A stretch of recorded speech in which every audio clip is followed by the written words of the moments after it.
see that too. Are we live? Okay, so we're officially live. Candace, Andrew, good to sit down here with you, talking to you guys about the conversation that I think started with you being on Joe Rogan when you said, hey, I'm offering $300,000. And for the audience watching this, you have to know when you see this final product, there's a lot of stuff that happens behind closed doors. There was still communication till midnight, even some of the stuff this morning. Like it's like you're trying to sell a company. It's the last 24 hours that the deal doesn't work out, but kudos to the both of you guys that you made it work. The topic of discussion today, how this got prompted is, Andrew, you said there's overwhelming evidence that Tyler Robinson shot and killed Charlie Kirk. And Candace, your position was he's a patsy. Tyler Robinson is a patsy. So, of course, we'll talk about a lot of different things, but that's kind of how the whole thing got started. For the audience watching, I think this is truly for three different people. Number one is anybody out there that loves Charlie, respects Charlie, his legacy, what he did. We have a lot of love and admiration for what he did. He changed the lives of many people, young men, young women. You worked with him for many years. You guys were friends. You've said a lot of good things about Charlie, respectful towards him. You guys may have disagreed on some things, but you had a lot of respect for him. The second audience is the folks out there, you that's watching this. And so for you, you've been wanting something like this to take place. And kudos for Andrew for coming out and saying, hey, I want to have this conversation, and for Candace to accept it. So you have the ability to say, I agree, I disagree, comment, do all the stuff that you're doing online. And if you want to see more of these things, any of the three channels, subscribe to them, the Candace Show, the Crucible. I'm sure some of the people from Crucible are watching as well, and the PBD podcast. The more you subscribe to this, the more we're able to deliver these types of conversations to you. And last but not least, it's about the two of you.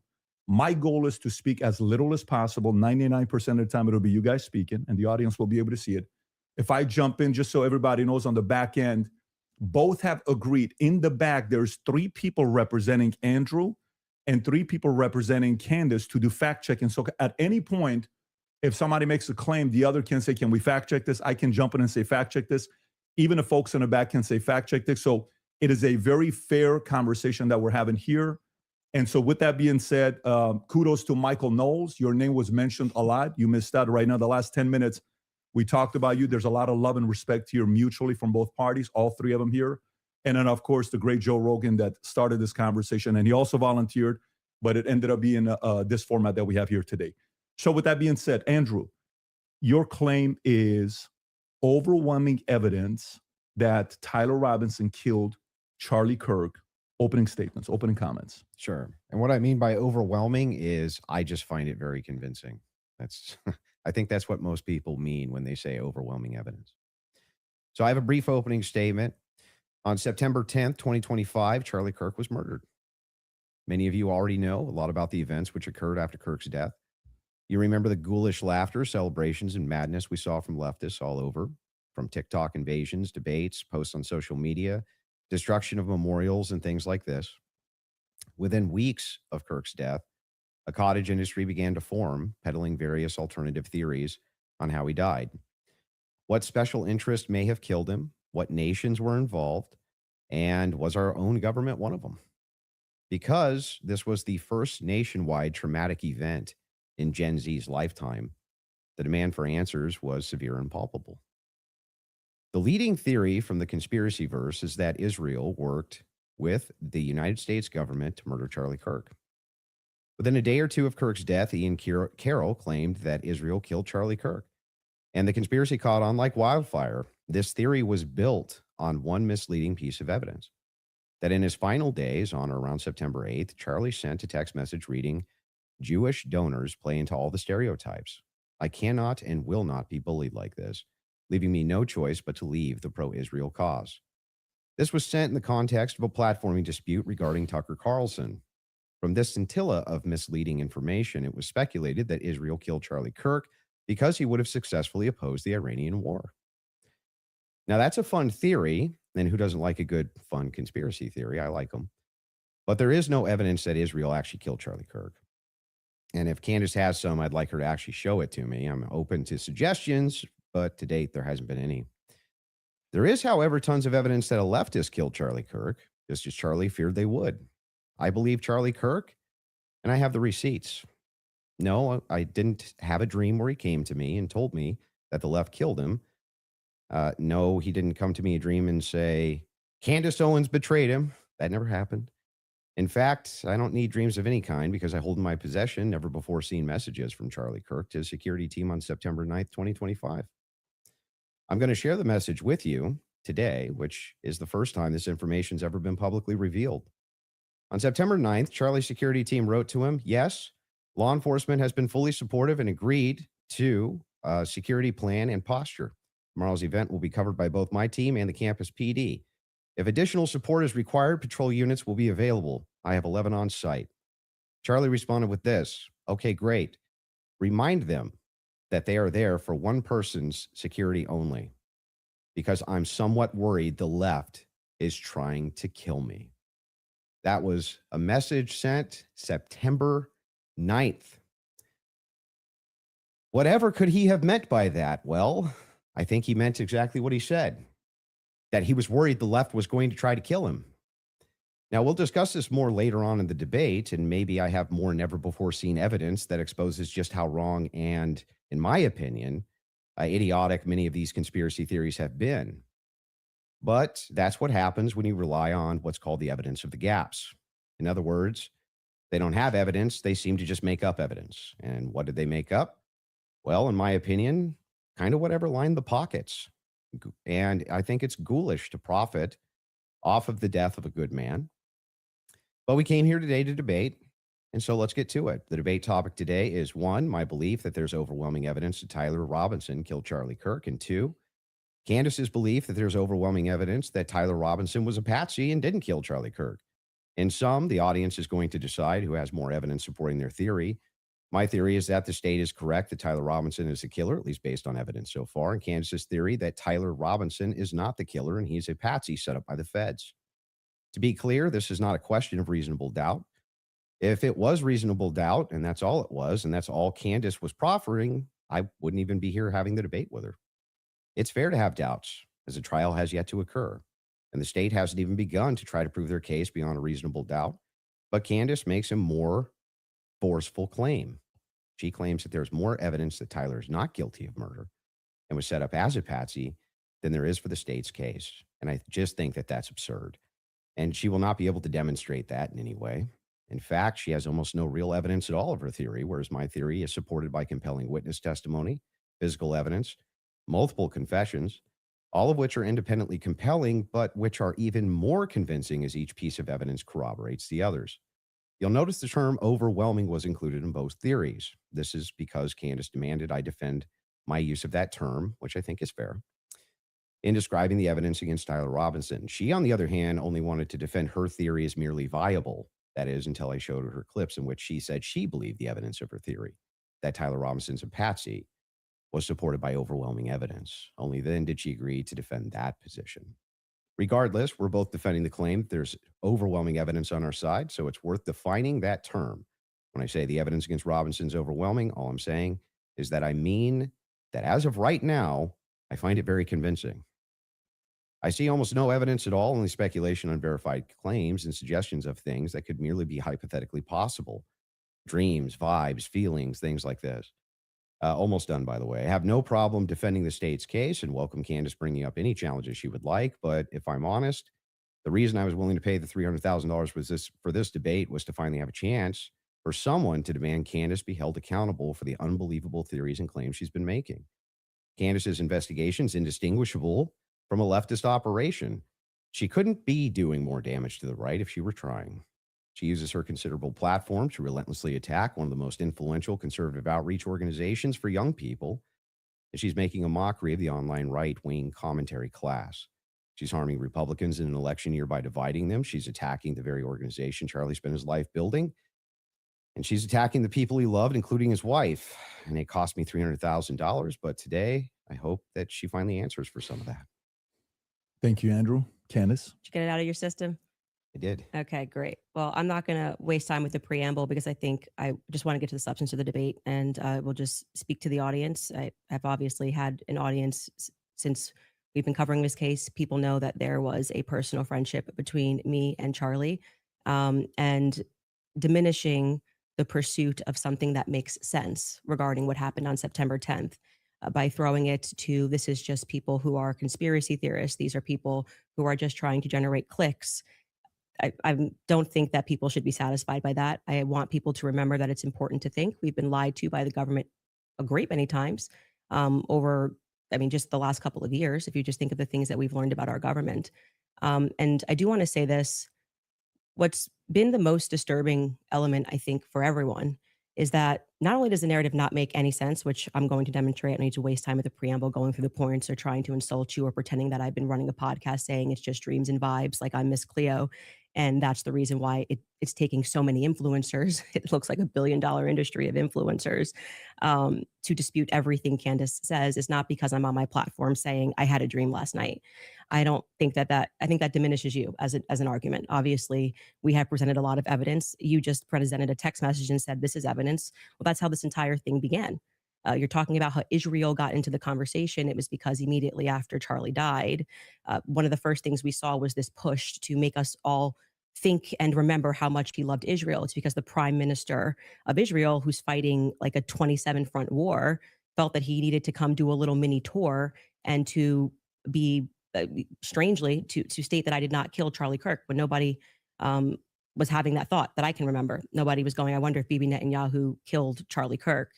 And then we had a round of influencers who lied and said Charlie was not changing on Israel, that he wasn't having any disagreements regarding that topic, that the day he died, he just loved Israel so much. And I demonstrated via a text message, which you just mentioned, and you're now contextualizing and pretending it was just about Tucker Carlson, which is not true. It was a part of a broader shift that Charlie was having over the last, I would say, actually on your show, it began since October 7th, which is when I began asking myself more questions about Israel as well. And so, yeah, when all of these things happen in the immediate aftermath, and then I drop a text message after everyone is denying that, Tucker Carlson then comes out and confirms the conversations that he had with Charlie. Megyn Kelly then comes out and confirms the private conversations that she had with Charlie. People then begin to ask a reasonable question, which is, why are we lying about this? If they were forthcoming with that and they had said, hey, yeah, Charlie was starting to ask questions. I think after October 7th, it's reasonable that people are starting to re-examine our relationship with Israel. We wouldn't be here today. But it has been lie after lie after lie, debunk after debunk after debunk. Yes, I did share that I had a dream that Charlie was betrayed. It's not a dream anymore. It's a reality. I look at what the organization has become, the people that they are partnering with, the lies that they are telling, the extraordinary people that they're sending out to say that I hadn't speak to Charlie since 2018, and it begins to look like a conspiracy. And just as a historical fact, that entire term was created by the CIA to gaslight people after the assassination of JFK. So it's not exactly one that makes me nervous. Like calling somebody a conspiracy theorist is essentially saying that they demand further answers. They're not accepting the Fed slop. So I'm grateful that you came today. I don't need to, like I said, take cheap shots and discuss your manner of debate or your strategy. And I'm also grateful that you shared that you had that text message today, because everybody watching knows that I have been demanding not a debate, just an open conversation with Turning Point USA. They should be here. It shouldn't be you in that chair. It should be the person that took Charlie's place, maybe Erica Kirk, maybe Andrew Colbert. He's a spokesperson. And rather than doing that, they send us another influencer. So let's see how it goes. Just out of curiosity, are you between 0 to 100? What is the likelihood that you think Tyler Robinson shot Charlie Kirk and killed him? Based on the evidence right now, I don't know. I'd say 75, 85%. Candace? 0%. 0%. I'm at 0. So with what we've seen in terms of the evidence, I'm at 0%. So not only, that maybe somebody was behind him as a patsy influencing him. You're not even saying that he didn't even shoot Charlie Kirk. Right. I would, if you said, was he involved that day, as Right. I have consistently said on my platform, I would say, yes, he was. I don't know what role he played, but as the shooter, 0%. Do you have any evidence for it? For what? My percentage? The fact that he didn't shoot and kill Charlie Kirk. Yes, which I'm hoping we're going to get to all of the evidence that he feels that he has. I mean, I'm not even convinced that Charlie was shot from the rooftop on Losi that day, based on the evidence that has been. Do you think he was shot? I do not think that Charlie was shot from a 30-06 from Losi. But just shot at all. I don't know. I think that a projectile hit Charlie, and I'm open to other people's presentations. but I have not seen any compelling evidence that Charlie was shot by a 30-06. Can we see maybe if we're going to have an olive branch to each other, if maybe we can establish what we consider the facts of the case to be first? Yeah, sure. Okay. So you're not sure if he was actually shot. You're open to alternative theories. He was definitely hit with a projectile of some description. If we're talking about was he shot from a gun, a 30-06, I would say definitively no. Okay. It defies common sense to think that he had a Superman neck, and even if he did have a Superman neck, which has been demonstrated, I think actually recently a YouTuber actually set up Valhalla steel cages and shot it, and it went through. So under no circumstance will I. So at least not a 30-06. Definitively not a Okay, 30-06 you from are low sea, open- 150 feet. No, But you're not necessarily closing off the avenue that he could have been shot at all. with maybe a smaller. Smaller caliber. Okay. And then there's some things that I'm going to make concessions on that I do think we need more answers on, and I'm fine with that. And we can get to those things as well. The other thing is in the timeline, one of the things that we dispute, I think, on the timeline is that you think that Robinson drove hours away to a steakhouse in Yes. the timeline. Is that correct? Yes, Okay. And what's the compelling evidence that you think you have there? I spoke to the owner of the restaurant, Mhm. and I have seen the receipt. I know the conversation that I had, and I think it's enough that it will be presented. Obviously, if this goes to trial, but yes, I do believe that he was in Panguitch, which is near his grandparents' home. Did he give you an unedited copy of that receipt?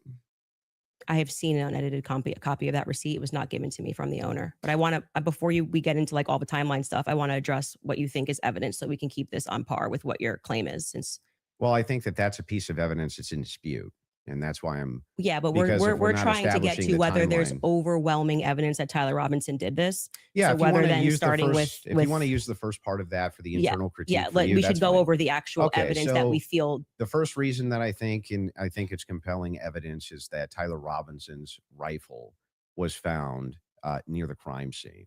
So I would consider that to be very good evidence. And also the fact of the matter is that I dispute this claim that a 30-06 could not have made this wound. I think that that's absurd.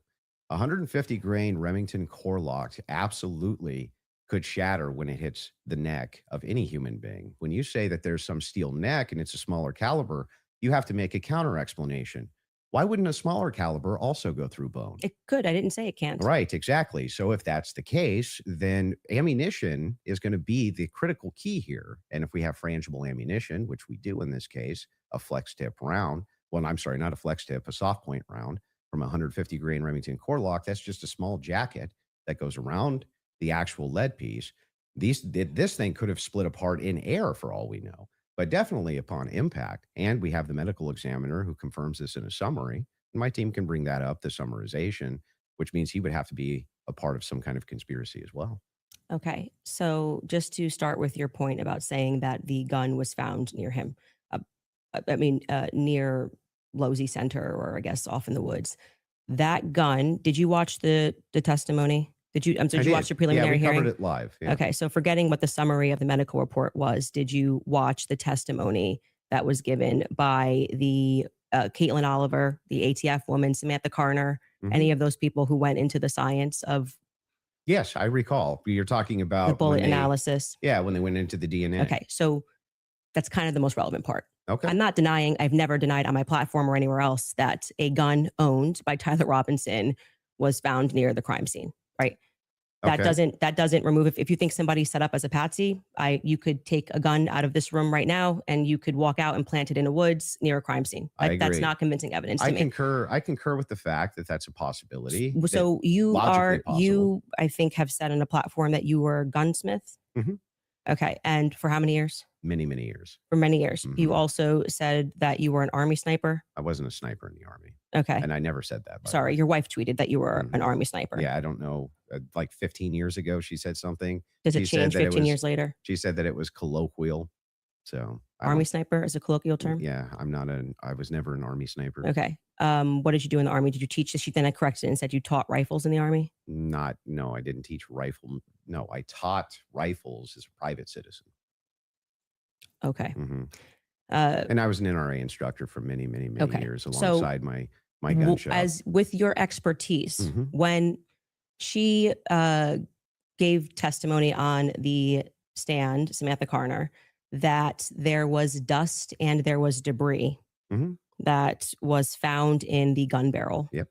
And then when we had the person who, and this was, I believe, Caitlin Oliver, who explained painfully about the DNA, the prints. Well, let's start with a No, point no, at a no, time. I'm not done. You said something, so I'm going to finish my thought, right? You don't want to do a point at a time? No, well, sure. If you want to respond to, Well, I but wanted I to want you to start respond to with 2 the points. I debris. want you to start with 2 points. Okay. Dust and Mhm. debris in the gun barrel. Yeah. Secondly, the fact that there were 5 sets of prints, 5 plus actually by the end of the testimony, 5 Mhm. sets of prints for which we already had the woman who worked for the FBI forensics testify that above 2 prints, if you're taking a sample, it's no longer a science, right? She testified that when they took the sample of what was on the trigger, they saw 5 plus prints. And among those 5 plus prints, Tyler Robinson's was the most degraded. Mhm. So I would like you to explain how Tyler Robinson's prints could be the most degraded when she said, actually, you could have DNA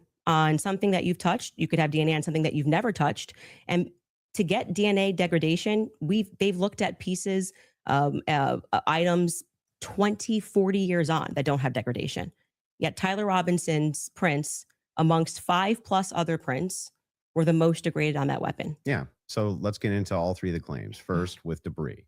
When it comes to debris, firing a rifle doesn't always blow the debris out of the barrel. Okay, So you think there could be debris and dust. Yeah. He just fired the weapon. Sure. Okay. Not only that, he left it in a forest. Now, I don't know if you agree with me, but if you leave a rifle in a wooded area, it's also possible that debris could get in that way. But I'm not even sure that that's what the case is. I think it's far more likely that he fired the shot. It just didn't blow all the debris out, and it often doesn't. You'll find this if you take Grandpappy's dirty rifle, and it's all dusty inside the bore, and you go fire it. You'll often look down the bore, and there's still dust. Okay. Happens all the time. Okay. And the prints? Yeah. So the prints, we don't know all of the details on just yet. We do. It was excruciatingly long testimony on the prints. We don't, because they haven't gone to trial, so we don't know on the print front. But Tyler Robinson's DNA was on there. You made the claim that Lance Twig's DNA was on there, and it was not. Well, when she gave the testimony, no, hold on. First, let's go to your first point, because that's wrong. We can get a fact check on that. What do you mean we don't know until it goes to trial about the degraded prints? She testified, and Yeah. this is the person who took the prints. Yes, but the problem is that inside of this particular testimony, you agree with me that there's going to be much more of the DNA analysis during the trial, right? But you also would agree that her fact is not going to change, that among the prints, his was the most degraded. Even so I'm if- asking you to but address that. How could that be here, possible? Let's give it, let's just grant this for a second as a possibility that his fingerprints were degraded. It's not a possibility. It's a fact. The person who took hang on. it. I'm just granting it for the sake of argument. You should grant it because it's a fact that she presented. So now it's granted. So what? What do you mean? So what? Yeah. So what? What does that prove? It proves that if his prints were the most degraded amongst 5 of them, Mhm. you're going to have to explain how that's possible if he's the one that recently fired the weapon. Yeah. So wait a second. You're saying that it's an impossibility that if his fingerprints are the most degraded, I'm telling you if to that's the explain it. case- You're the gunsmith. Well, so wait a explain it. second. How would a gunsmith give an analysis on fingerprints or DNA? Do you think that I work in a DNA laboratory So with your answer fingerprints? is I don't know. You can just say you don't know. But you I don't did. have to. But I did. No, you said so what? So Yeah, say so- I don't know. I but what actually would don't that- have an What explanation would for that, prove, Candace. though, is my question. Well, I think that what it would prove is that it is a more viable theory that people who had stronger prints on the gun Mhm. may have used it more recently. Did they say who else had fingerprints on the gun? They named Matt Robinson explicitly. Okay. And this was a part of the testimony where she was speaking about how they got samples of elimination samples from the home of Amber Robinson, Mhm. Matt Robinson, and Lance Twiggs. Those were the 3 names they named. So are you saying that Twig's Would you like me to fingerprints- finish my I statement? just want to make sure I'm clarifying. I'm trying to finish the answer, but it can't be clarified until the answer comes out of my mouth. Okay, So go ahead. this was a portion of her testimony Mhm. where she was explaining how they got elimination samples from the home. And she named Matt Robinson, Amber Robinson, and Lance Twiggs as the elimination samples that she was using. And so she explicitly said, some of them, so we can assume 2 out of the 3, Mhm. their prints were found on the gun. She explicitly named Matt Robinson as someone who had prints on the gun, and then said there were 5 people that they had taken that sample from. And again, what's also relevant here is the earlier testimony, which came from the FBI forensics analyst, I believe it was on day 2, where she said that when you're using those mixtures and those samples and you get up to 5+, it's really hard to make any sort of a determination. So both of those things are relevant. If you can't explain why his prints are the most degraded and you're saying he is the shooter, it's not really a so what. It's an open-ended question that people have a right to pursue. It's not a conspiracy. It's actually proof of my claim that there's evidence that he was set up as a patsy. That wouldn't prove anything about him being a patsy. It said it's evidence to support the claim that he could have been set up as a patsy. So this is why I said earlier, so what? Because even if it's the case, this doesn't have an explanation for it yet. That doesn't actually give you any evidence in your corner for Tyler Robinson being a patsy. Okay, hang on. I didn't cut you off, right? You would need to actually explain how this would demonstrate Tyler Robinson. This is tied into Robinson being a patsy. Mm-hmm. Are you claiming that these fingerprints were Lance Twiggs or that he had any DNA there? I'm saying that it could be Matt Robinson. It could be Amber Robinson. That sort of information is going to come out during the trial. How would that tie into the idea that he's a patsy? Yes, though? because if his is the most degraded prints and the information that I shared on my platform is true, that this gun was given to Tyler Robinson as an heirloom. I had conversation with members of the Robinson family, Twiggs family, both of them. You know, like I said, we're not just dreaming. And if we're having those conversations and they told me that gun was only given to Tyler Robinson because it was a family heirloom. Okay, so it was his grandfather's gun or great grandfather's gun. Okay. I don't remember the difference. I don't remember which one it was. And so he got it because he's the firstborn. So, but he's not much of a shooter, is what I was told. And so he has this because he inherited it, essentially. So if I get something from my grandpa and I put it up on the shelf and I own this, you could see that could be. How do we get to the patsy part? You don't let me ever get to the end of the sentence. So how could we get to the patsy part Okay, if I can't get to the end of the sentence? Wait patiently till we get to so that could be a reasonable explanation as to why there was dust in the barrel, because he doesn't often shoot this weapon and he is indeed a fisher. And it could also be a reasonable explanation for why we have Matt Robinson's prints on this. Obviously, Lance Twiggs, even if he has prints on things, they live together. That doesn't really mean anything. But that could demonstrate that somebody took his weapon and put it somewhere. His prints are the most degraded. Somebody else's prints, there's more presence of somebody else's prints. And that could demonstrate that somebody is taking items from his house and putting it into various places. But it also could demonstrate nothing. So the problem that you have here is that this is pure conjecture. No, this is not evidence that Tyler Robinson is a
argument is that people can't infer off of evidence. No, That's what you're saying it's to not. me. When you say, Candace, here, you I'll can't give you talk the about the degraded argument prince, which is a now. fact. Yeah, I'm not and then saying infer that. off of that Didn't say that. Tyler could have been a patsy. You're just telling you, making stuff up. So here's I'm not what the making stuff position up. is. I'm I'm not making asking stuff this. up. By the way, I'm I have saying Rule 1102 that ready I if you think want to you. read Let's it. pull that up. Just Let's pull pulling that out up. how you I am get there doing from the exactly what the inference. state did. I Okay. am looking at a piece of evidence, and I am saying. But you're not showing me how you get there. Can you from the describe to the inference. audience what Rule Yes. 1102 So means? this, just so everybody who's watching this at home understands what I'm saying, even if he doesn't. What Andrew is arguing is that I don't have the right to extrapolate from Never a made that fact argument. like Just making it up. Just purely making it up. I'm asking based on Andrew. based on can I your show my evidence? You just inference. showed yours. Reliable hearsay. You'll get a chance. Reliable hearsay in criminal preliminary examinations. The entire preliminary hearing that you just saw was on the basis of reliable hearsay. And what that means essentially is the people who are making the statements can just say, Patrick told me that he did this on Monday. Patrick's not here. And that is, they can allow that into the hearing. That's just because it's just meant to be probative. And so it's the state saying, here's what we have inferred. So you are allowed to take a piece of evidence and then you are allowed to infer off of that evidence. Okay. Case in point, that's a demonstration that's a demonstration of what I just did. I said the prints were the most degraded off of Tyler Robinson. And from that, what I am inferring is that it's plausible that Tyler Robinson was set up. That doesn't, that's the point in contention. That's not a point in contention. That's the point in contention. It's not a point in contention. If you're the point in contention. It's not the point in contention. I'm telling you that was what the entire hearing allowed for. So the evidence that he is describing, we're asking you that he is using to argue his case is all based on inference, not fact. Great. Inference, not fact. So what they are inferring off of the facts. So again, we're going to take this and I'm just going to even grant it because it's irrelevant. I'm asking how you get to the inference that even if you dispute that piece of evidence, that means patsy. I'm looking for the logical chain for how you get to that inference. What I am telling you is it's the exact same way that when you tweeted, I think that this evidence is overwhelming. When they say that looks like Tyler Robinson's car, he drives a similar car. Okay. They are inferring that that's Tyler Robinson. Can you walk me through the inference so that I understand? It's not a fact. It's not a fact. When you show a blurry image, which you kept citing that we have images. I'm talking about your inference that the fingerprints, even if they're degraded, equals patsy. How do you get that inference? I didn't say it equals patsy. I think it is enough evidence that it should be explored, which is exactly what this preliminary was in the inverse. That's not in dispute. What's in dispute is when you said, I'm using this as evidence that he could have been a patsy. I'm asking, how do you get the inference to patsy from that? Because what I am saying is that it shows that somebody else had more DNA presence on that gun than Tyler Robinson did. So it is plausible, which is all they're doing. They're presenting plausibility based off of the facts. Okay. It is plausible that somebody just took his gun and put it there. That's it. Is there equally that's how it works. And is there equally 100 other plausible explanations? I think that's the reason why most people are exploring when things don't make sense. Got it. So yes, at the beginning of that, this is how the court process works. So just so we're clear, if there's 100 other plausible explanations, then Candace, why is it that we should go with this idea that it was a patsy? I'm not saying that we should go with the idea that it was a patsy. I am saying that there is. I thought that was the whole defense, your whole claim. No, today. My whole claim was that there is more evidence that he is set up as a patsy. How does that equal evidence of patsy? I don't know how many times I can say this. Like I'm saying that I am using the exact same mechanism that you are accepting for some reason in the Utah courtroom. Yeah. Right. To say, I'm going to look at the evidence and I'm going to infer an alternative theory. So you just saw the states and you're accepting it. And they have not presented any concrete facts. You listed on your own Twitter that what you found to be convincing was something that looked like his car pulled into the driveway, a blurry image. No, I didn't. The standard white guy coming up the steps that could literally be anyone. This never happened. Can we get a fact check on that? Can we pull up his tweet where he goes over the floor? I didn't say that's what convinced me. When you actually didn't say it's what convinced me, but you said this is the evidence that you found to be overwhelming. And you named, I believe, actually 5 things. I think you said it was his car. You said it was. Well, there's multitudes of things that I find. You just said you didn't say evidence. it, so we're going to get a fact check on that. You did. Go ahead. You said the blurry images coming up the steps. Quite literally, when Officer Bagley testified, they talk about when I'm talking about making inference. This is the most I thought was the most absurd testimony I've ever heard. And pardon me, it was actually David Hull. They asked him a question. How did you know the guy in the maroon shirt was the same as the guy that came up the stairs later that was wearing the American flag black shirt. And he said, they're wearing the same shoes. Why is that absurd? That's how you decided these two are the same people. Oh, wow. What a scientific. They're both wearing Converses. Okay. That's an absurd thing to say. That is not evidence that these are the same people if we're both wearing Converses. That was what he said. That's what flew on the stand. But I still don't understand how that would be absurd. If somebody, it's an absurd thing. For instance, if somebody were to change their clothes but keep the same shoes on, wouldn't you utilize the shoes to try to track that person? If the they were changing idea their that on a clothes? college campus, two people wearing this totally different outfits, but both wearing Converses can't happen is such an absurdity that I don't even need to like argue that. I'm just going to let people deal. Why is it absurd? Just concede that point. Obviously, it's an absurd thing to say. I'm not I know sure, these are the same people because they're both wearing Converse. Yeah, I'm not sure if in context that's what happened, but it even is. if it you is, can get a fact check on it. But even if it is, again, and it was if called, we're utilizing inferences, whenever we're dealing with logic and we're dealing with making a logical inference, we're going to take the entire collaboration of evidence and then we're going to make inferences from that. You would do that with any type of logical proposition. Otherwise, you could never have a true or false claim. But you just told me I couldn't. So do when that. that never happened. You're just making stuff up. So anyway, when we're talking about logical inferences, what I'm looking for is the logical inferences that you have that Tyler Robinson's a patsy based on the totality of evidence that you have. We can keep going through your other evidence, but we should find his tweet where he lists the reasons that he was convinced. So let's start with the 30-06. I think that's fine. Your team's looking for. Do you remember how long ago that was? The tweets of the 5. Did you delete it or no? No, did you delete tweets? Okay, cool. I just look for. He said it was his misspell. car. It was his. It was the car, and it was definitely the staircase photos, and it was when the trial was going on. Okay, she has it. Perfect. If you got Skylar has it. If you want to pull it up so we can see it. Somebody said, so give me the clear evidence right here. I want you to provide it right here. All I heard from the investigator was, we believe this to be Tyler Robinson. Is belief something you go as a fact? You wrote the car pulling in. That's a totally blurry image. Robinson getting out of it. You have no idea if that's Tyler Robinson. The fact that he is seen 4 other times on camera, the fact being just a standard white boy with brown hair was seen walking up staircase. The DNA on the roof, we should discuss that.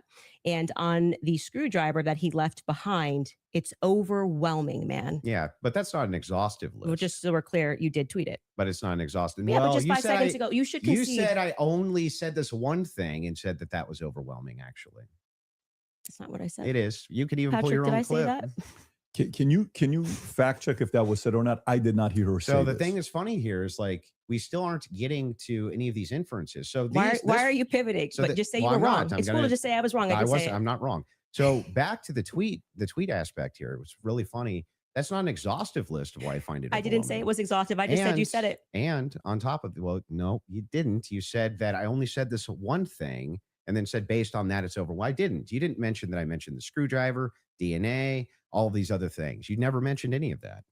So no, you're actually incorrect there. But on top of that, moving over to the actual evidence itself. Are you yes, I'm okay. Anyway, back to the evidence if you're itself. Okay. Yes, actually, I'm glad you're asserting that you're okay. I wasn't worried about your health. I'm just saying that I just said you tweeted this. You said no, I didn't. We got a fact check, and now you're like just gonna gaslight me and pretend that I said. There's no gaslighting. It wasn't exhaustive. I never said that. I just said you did say this. Zero gaslighting. I didn't say you couldn't have said more, but I would like to address what you said in that tweet. This is your time. If this is how you want to spend it interrogating my position, you can do it that way. I'm just addressing what you asserted on your Twitter was like the hard evidence that convinced you was overwhelming. That's literally your debate claim. That's not what you said. That's not actually, in fact, what happened in that exchange. I was here for it. So what's your position here? Yeah, so my position is that based on all of the evidence, which has been demonstrated, at least all the evidence to my knowledge, that I am actually not seeing anything that's compelling as an alternative theory. I'm not seeing anything which is convincing me of something otherwise than what the state is presenting as evidence. That's my position, if that's what you're asking me. So just going back to what you did actually tweet, is it fair for me to ask questions about that? Is that the only tweet you're going to ask me about? Well, we're addressing your claim that the evidence is overwhelming, and this is a tweet where you listed what you felt was overwhelming. I think that's fair, but not. Right? I feel like that's fair, but not exhaustive. Just so you know. And I never said it was exhaustive. Go ahead. Though you said I did. Sure, whatever you want. But yeah, so going back to that, all of that, as you say to me, well, Candace, why are you addressing and making inferences off of the testimony? No, I never asked you why. You're making inferences. I asked you how, with the inference you made, you got to the conclusion. Okay. So I would like to know how you got to the conclusion. And I'm just going to throw it right back at you because Yeah, for some that's reason fair. you permit yourself to do it. And that's what I'm demonstrating is that you permit yourself to do it. Mhm. And then you say, when I do it, it's a conspiracy, right? No. How are you able to infer off of blurry staircase images that that is Tyler Robinson? Yeah. So in that particular case, what you do is you take that evidence, you combine it with other evidence. So it's not just that Tyler Robinson is seen in the staircase. Why are you calling him Tyler Robinson in the staircase? That's what I want to get to. Yeah, because I mean, we'll just use this. If you don't agree that that's Tyler Robinson, then you would just have to humor me. I think it is, so I'm using the name. But why do you think it is? Because you I'm make trying- everybody, you that's call them literally what I'm conspiracy trying to theorists. explain to you. Okay. So if you're asking for my inference, why I think it's Tyler Robinson is because Tyler Robinson said in his text messages, you'll be able to see me on security footage at the campus. Said it in his own messages. On top of that, twigs, yes, you can pull them up if you want to fact check that. He did say. On Yeah, I top would. of I'm that, sorry. I actually think I really did miss that. I'm not saying you're wrong. I Yeah. don't remember him saying you're going to see me in. Yeah, I'm in footage. paraphrasing. Can but we it was pull that close to up? it. Yeah, If I you don't- may I feel- have I it, think And that's by the not way, pull it up. Twigs himself said that he You're had gonna see me on the some staircase. maybe a tiny bit of doubt, but it sure looked like Tyler Robinson inside of this various surveillance footage that he saw. So Lance, sorry. Hang Go on, ahead. You're hang right. on. So there's multiple reasons why it is that I believe that that's Tyler Robinson, Mhm. not just because of blurry footage. Did you have a dream? Just kidding. No, it's because I combined multitudes sorry. of evidences. Okay, so let's address those multitude of evidences. The first one we're working on a fact check on because I do not ever remember him tweeting. That's me in the stair. I mean, or Well, he didn't tweet texting, it. texting Yeah. that's me in the staircase. I think that I didn't say that. I said I literally didn't. What I said is that he texted over, you'll be able to see me in footage at UVU. And I'm paraphrasing, but that's what he said. Yeah, could we get a fact check on that? You The can find second it. thing you said was Lance's testimony, and actually what Lance says is I'm not 100%, I agree. but in terms of what he wears, again, pointing out the absurdity, Mhm. he wears Converses, he wears sneakers. If Mhm. his boyfriend is not 100%, I'd like to understand why Andrew Wilson is overwhelmed by it. That's what I'm trying to get to. And lastly, I would like to remind you that Lance's statement would not be permitted. This was a huge part of the preliminary hearing, Mhm. that they were leading. All the questions that were asked of him were leading, so they would be struck down at the actual trial. Mhm. And also, I would like to remind you that he got use immunity for that. Use immunity, I understand. which means like That happens, by the way, all the time in these and I'm cases. wondering why it particularly happened for Lance and this testimony. And I would also like to point out that something that's remarkable about this, again, leaning to my perspective, that Lance has a lot more, which I have said many times, Lance has a lot more involvement than the feds are letting us know. I think more Nobody is going to come disputes out that either. because they interviewed him Yeah. on September 11th. And then for whatever reason, just ahead of what was supposed to be slated as the preliminary hearing, which was initially supposed to be in May, they bring him back to do this interview, Yeah. which in my opinion should have never been allowed. And I actually agree with the defense that it's a violation of his constitutional rights not to allow them to have cross-examined him. But I understand Utah 1102, do what you do. It's all hearsay. But to allow it in that way for him to just be able to also have use immunity, knowing that he's not going to get in trouble. He could literally get up there and lie about anything and he's not going to get in trouble because the use immunity was given to him in April, I believe. April 28th is when they gave that testimony to the defense. I think they shot it in like April 20th of 2026. That is not compelling to me for somebody who has use immunity to give a testimony and to Mhm. say, I'm not really sure, but definitely like he wears jeans and stuff. That's not what he said. He did. Actually, you can get a fact check on that. Yeah, that's Skyler, not, I think he you said pulled much it up more if you than want that. to. So a couple things we have. We have Rule 801, Tyler's messages, that says it's not hearsay. But first, go to what Candace is asking about. Skyler, I think you have it. You just texted me if you want to pull it up. You said you have the text. If we can put that up on the screen. Thank you. It was me. Look at the pictures from the surveillance Oof. footage. It was me. Okay. I Oof. literally said to you, it's not an oof. I said I didn't remember this. And I'm happy to have a fact check on that. Okay. I didn't call for the fact check saying you're wrong. I literally said I Okay. don't remember that from the Well, time I'm just messages. saying to you, like, Okay. I'm trying to be concise Okay. for you. And then also bring the 801 that you just said. What was the other Mhm. one? Yep, the 801. Tyler messages saying it's not hearsay. If you have that as well.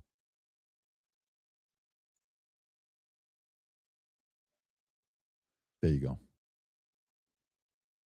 Wait, what are we saying is not hearsay? I thought Statements you said that the are not messages. hearsay. A statement that meets the following conditions is not hearsay. It was hearsay. They said it in the trial. Hang on. Okay. Okay. is consistent with the declarant's testimony and the declarant denies having made the statement or has forgotten, or is consistent with the declarant's testimony and is offered to rebut the express implied charge that the declarant recently fabricated or acted in recent improper influence or motive in testifying. So then wouldn't that mean that a bunch of this wasn't hearsay? So the issue with his I just want to make sure. Yeah. Would that mean that a bunch of this wasn't hearsay? So the opposing party, which down the line, like I said, they talked about this for about an hour and a half, and they discussed how if Lance was in court and he was giving his first party, giving his testimony as the opposing party, whatever, all of this would be fine. They had an issue with how the questions were being asked and that they were not allowed to cross-examine him. So that is why his video testimony would not be accepted in the main trial. And what I said to you is this entire preliminary hearing is under Utah's 1102. So they are allowed to just use hearsay. And no, so you didn't say that. You said most of it was hearsay, actually. Yeah, the overwhelming majority. Well, I mean, I'm leaning now into my opinion that some scientific aspects, which they kept asserting, like the federal rule 403 or 402, some of those parts were quite scientific. Sounds like you're backtracking quite a bit. No, I'm not backtracking at all. What do you feel like let me help you. Where do you feel like I'm backtracking? It literally was done under Utah's 1102. Yeah, nobody disputed that. Okay. What the dispute was is whether or not most of it was overwhelmingly hearsay. Yes, is that the case? It was. Yes, Okay. That's a fact. I'm not backtracking on that And at what all. are the things? How many times did you, if you watch the preliminary hearing, it's like they constantly, I'm 1102, 1102, 1102, 1102, 1102. And the reason for that is because it's allowed. I'm not saying it's illegal. It's allowed at this stage, but I'm just reminding you that when you're going to sit across from someone and your claim is going to be, where is your hard evidence? This is what I heard and I agree with what I'm watching. You are watching the state put on a hearsay preliminary hearing, and all of those things are not going to be allowed, right? Even when they got into witness statements and things of that nature. There's a reason why they swear you in and they say, you swear to tell the truth, the whole truth. Did you, write this statement? So it's the overwhelming majority of what you saw was hearsay because other people were representing other people's statements. They were saying they had conversations. We don't know where it came from, all allowed at this stage. Okay. But it's hearsay. So but even a lot of that stuff may not fall under hearsay under what we just read, right? But the evidence that you're speaking about, like when you say that we're going off vibes, you don't know Tyler Robinson. Okay. His boyfriend is not 100% it was him. So I'm going back to your points that you made that this was overwhelming evidence for you. That doesn't make sense to me. Well, overwhelming just means you can't consider another option that there could have been another white guy wearing Converses on campus. Yeah. Do you agree with me that I said that what overwhelming means to me is that it's just very convincing to me? Yeah. And I find it to be completely unconvincing. And that's fair. Because I understand that I looked at those blurry photos that they presented and said, your statement on right now is that he's wearing Converses and he also that's just crazy. But these aren't the evidences that I find the most convincing. Well, you said that in your Twitter. That's not the only thing I've ever said on my Twitter about this case. Right. But the question that was asked of you was pretty direct. Yeah. Right. What did you find? This is not an exhaustive list of all the things that I find. Well, that's not what you said in the tweet. You can tweet longer too. It's not like we're limited now to 240 characters anymore. So anything that I tweet and all other tweets that I've ever made are now excluded because I used the word overwhelming in this one. Well, even though all of this information I've said so publicly over and over and over again is what informs my position for why I'm convinced on the case. That's bizarre to me. I feel like this is Andrew versus Andrew. Somebody asked you a question. What are the points that you find to be the most overwhelming? And you answered. You mean from that day, from that particular day of the hearing that I was responding to? Okay, this is something you find to be more overwhelming? Let me ask you that question. Yes, okay. What do you? Saying, okay, go ahead. Go on. What do you find to be more overwhelming? Yeah. Can we do this? Do we want to get into it, or do we want to do a quick ad break? Are you guys good to keep going, or I'm fine to keep going, but we can also. Would you like to take a quick break? Doesn't matter to me either way. If we're going into a different topic, that may be another 30 minutes, 40 minutes. I don't want to stop you guys in the middle of it. Let's end it on what you find to be more overwhelming. Yeah. So if for me, it's the confessions, the text messages, all of that is what I consider to be. From my opinion, that's the most convincing for me. Okay, we should discuss the text message confessions when we get back, if you'd like to. Okay. That's a good idea. Folks, we're going to take a quick ad break. We will be back in 3.5 minutes. Thank you. All right, you guys, for nearly 2,000 years, Christians have lived continuously in a small village just outside of Jerusalem called Tibet. They remained through the Roman Empire, the Crusades, the Ottoman Empire, and countless changes of power. Today, that Christian presence is in serious danger. One father in the West Bank put it simply. He said, quote, "I don't want to leave. My family is buried here. My church is here." In Taipei, the church is more than a place of worship. It's a school, a medical clinic, a food distribution center, and a safe gathering place for families. When the church can no longer serve the community, families begin to leave, and a living Christian presence in the Holy Land begins to disappear. But you can help. Just $35 provides a full day of protection and support for vulnerable Christian families, and $83 a month can help sustain that protection throughout the month. I support the Vulnerable People Project because 93% of every donated dollar goes directly toward protecting vulnerable families and communities on the ground. If preserving a living Christian presence in the Holy Land matters to you, visit vulnerablepeopleproject.com. Again, that's vulnerablepeopleproject.com. All right, you guys, do you feel like you're working harder than ever, but still falling behind every month? Between grocery prices, bills, and credit card debt growing, it can feel impossible to get ahead. Minimum payments aren't designed to get you out of debt. They're designed to actually keep you stuck, but PDS debt can help. They can reduce up to half of what you owe on credit cards, personal loans, and medical bills, and it starts with a free 30-second assessment at pdsdebt.com/Candace. Stop juggling multiple payments and get one lower monthly payment. The savings begin the day that you complete the quick assessment. If you're carrying any balance on your credit cards, it's costing you money every single day. There's no minimum credit score that's required. PDS Debt is the top rated company in the industry with thousands of 5-star reviews and an A+ rating on the BBB. So get your free 30-second personalized assessment today at pdsdebt.com/Candace. Again, that's pdsdebt.com/Candace. I also want to tell you guys about the Wellness Company because by now you've probably heard that there is an explosive outbreak in the US this summer. More than 18,000 confirmed and suspected cases of cyclosporiasis have now been nationwide, and Michigan health officials have confirmed the first 2 United States deaths associated with that outbreak. The CDC says the illness is caused by cyclospora, a microscopic parasite commonly spread through contaminated fresh produce. It can cause severe stomach cramps, nausea, fatigue, and other debilitating symptoms. If you get sick, the CDC recommends Bactrim. That's why the Wellness Company created the medical emergency kit with generic Bactrim plus 7 additional prescription medications to help treat more than 25 common illnesses and medical emergencies, all prescribed before you need them. Getting your kit is simple. You complete a secure online medical questionnaire. If it's approved by a licensed physician, your kit ships directly to your door. So don't wait until you're sick to wish that you were prepared. Visit twc.health/Candace and use code Candace at checkout to save up to $45 off plus free shipping. That's twc.health/Candace.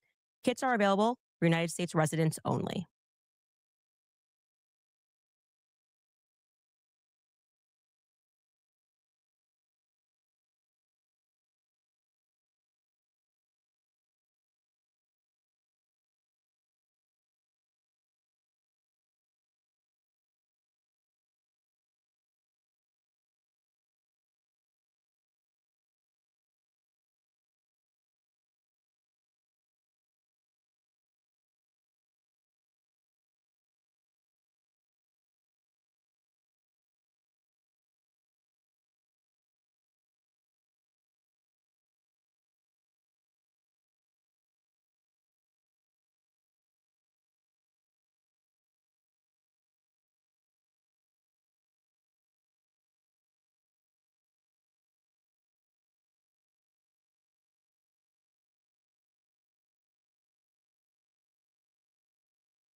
Okay, we're back. Fantastic.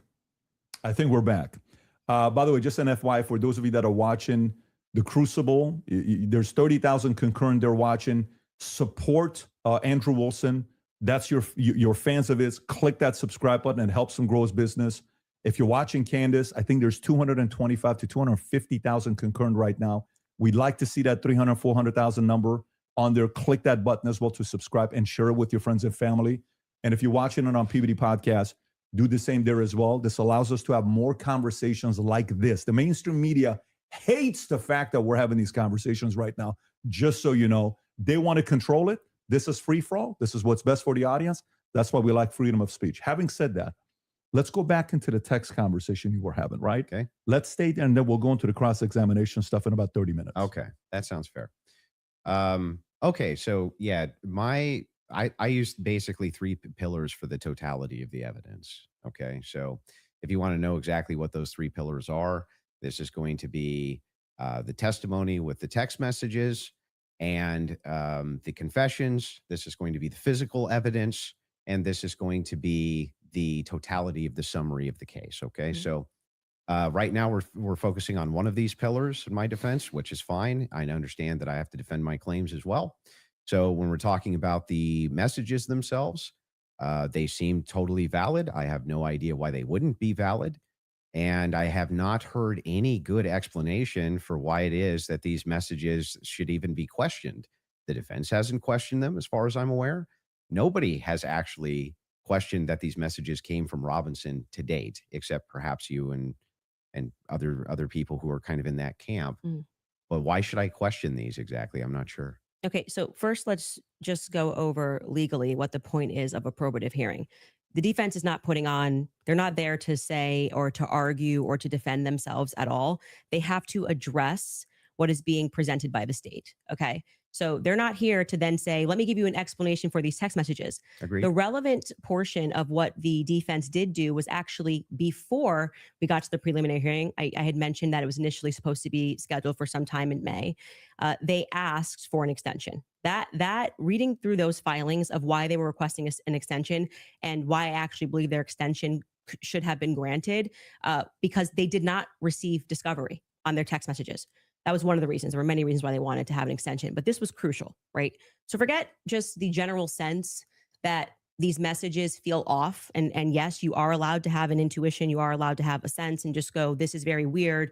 We're being told this kid had like above a 4.0, Tyler Robinson. He wanted to get away. I mean, the text messages almost run head to head with themselves. Like he wanted to get away with it. So he thought the best thing to do would be to text a full confession of what he did, down to what I didn't even remember, saying, yeah, and that's also me in the surveillance footage. It felt a little too on the nose. People have common sense. You just don't text message. But then we're also supposed to believe that he put a note under and burn this and get rid of the evidence. But don't worry about that because I'm about to text you a full confession. That it felt off. It felt weird off the bat. The manner in which they were texting, we're told he's like a gamer who's using a Dremel to carve expressions, catch fascist. But then suddenly he's writing like a 1700 also, as a Helldivers novelist player, he did actually get the 500K code correct.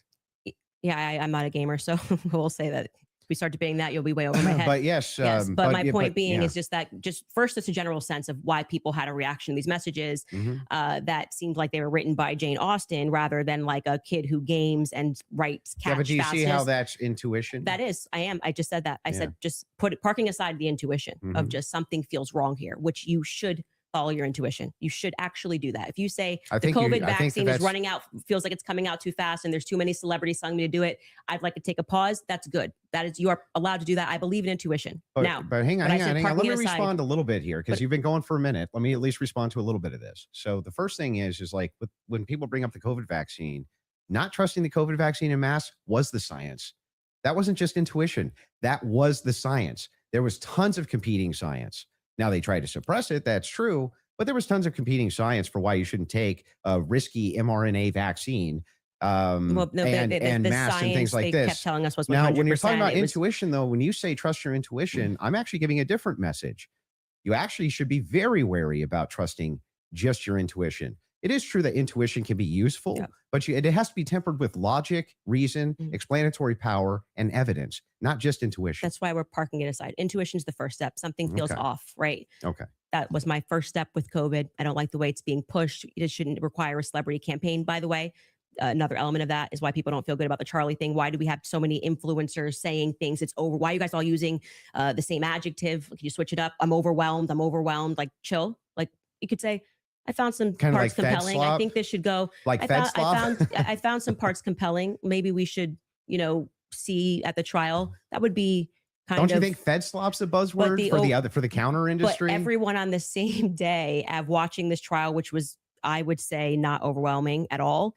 Nobody came in medium, right? No one came in like there were some interesting aspects. This was a little suspect. But I do think it's enough to go to trial. They all came in like they were passing away and we're going to die from being Well, overwhelmed. they're trusting their intuition. Okay. Well, actually, in that scenario, they're looking at the preliminary hearing and have a reaction to it. It wasn't their intuition. But like I said, How do you know parking that? aside, just getting to the substance, parking that aside, parking aside just a general intuition that sometimes might be second messages.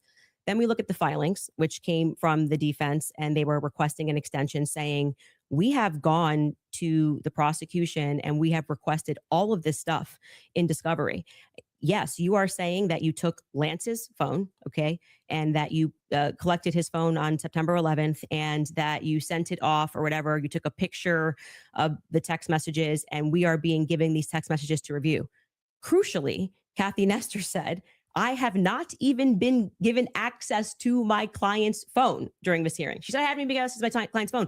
She can't tell you, as a part of their discovery request, is it's not enough to say to me, Candace, I just got a text message from Candace. And I say, I didn't send that text message. Maybe that's what her client's saying. We don't know because we're not at the trial, right? Maybe he didn't send those messages. Could there be someone who logged into his Discord? Could there be someone who logged in to his Apple? George could be sending text messages right now. We are married. He has every login that I have. And remember, he's up for a death sentence. So if I'm able to sow reasonable doubt with common sense, he may come during the trial and when they actually have to address these points, say, I did not write those messages.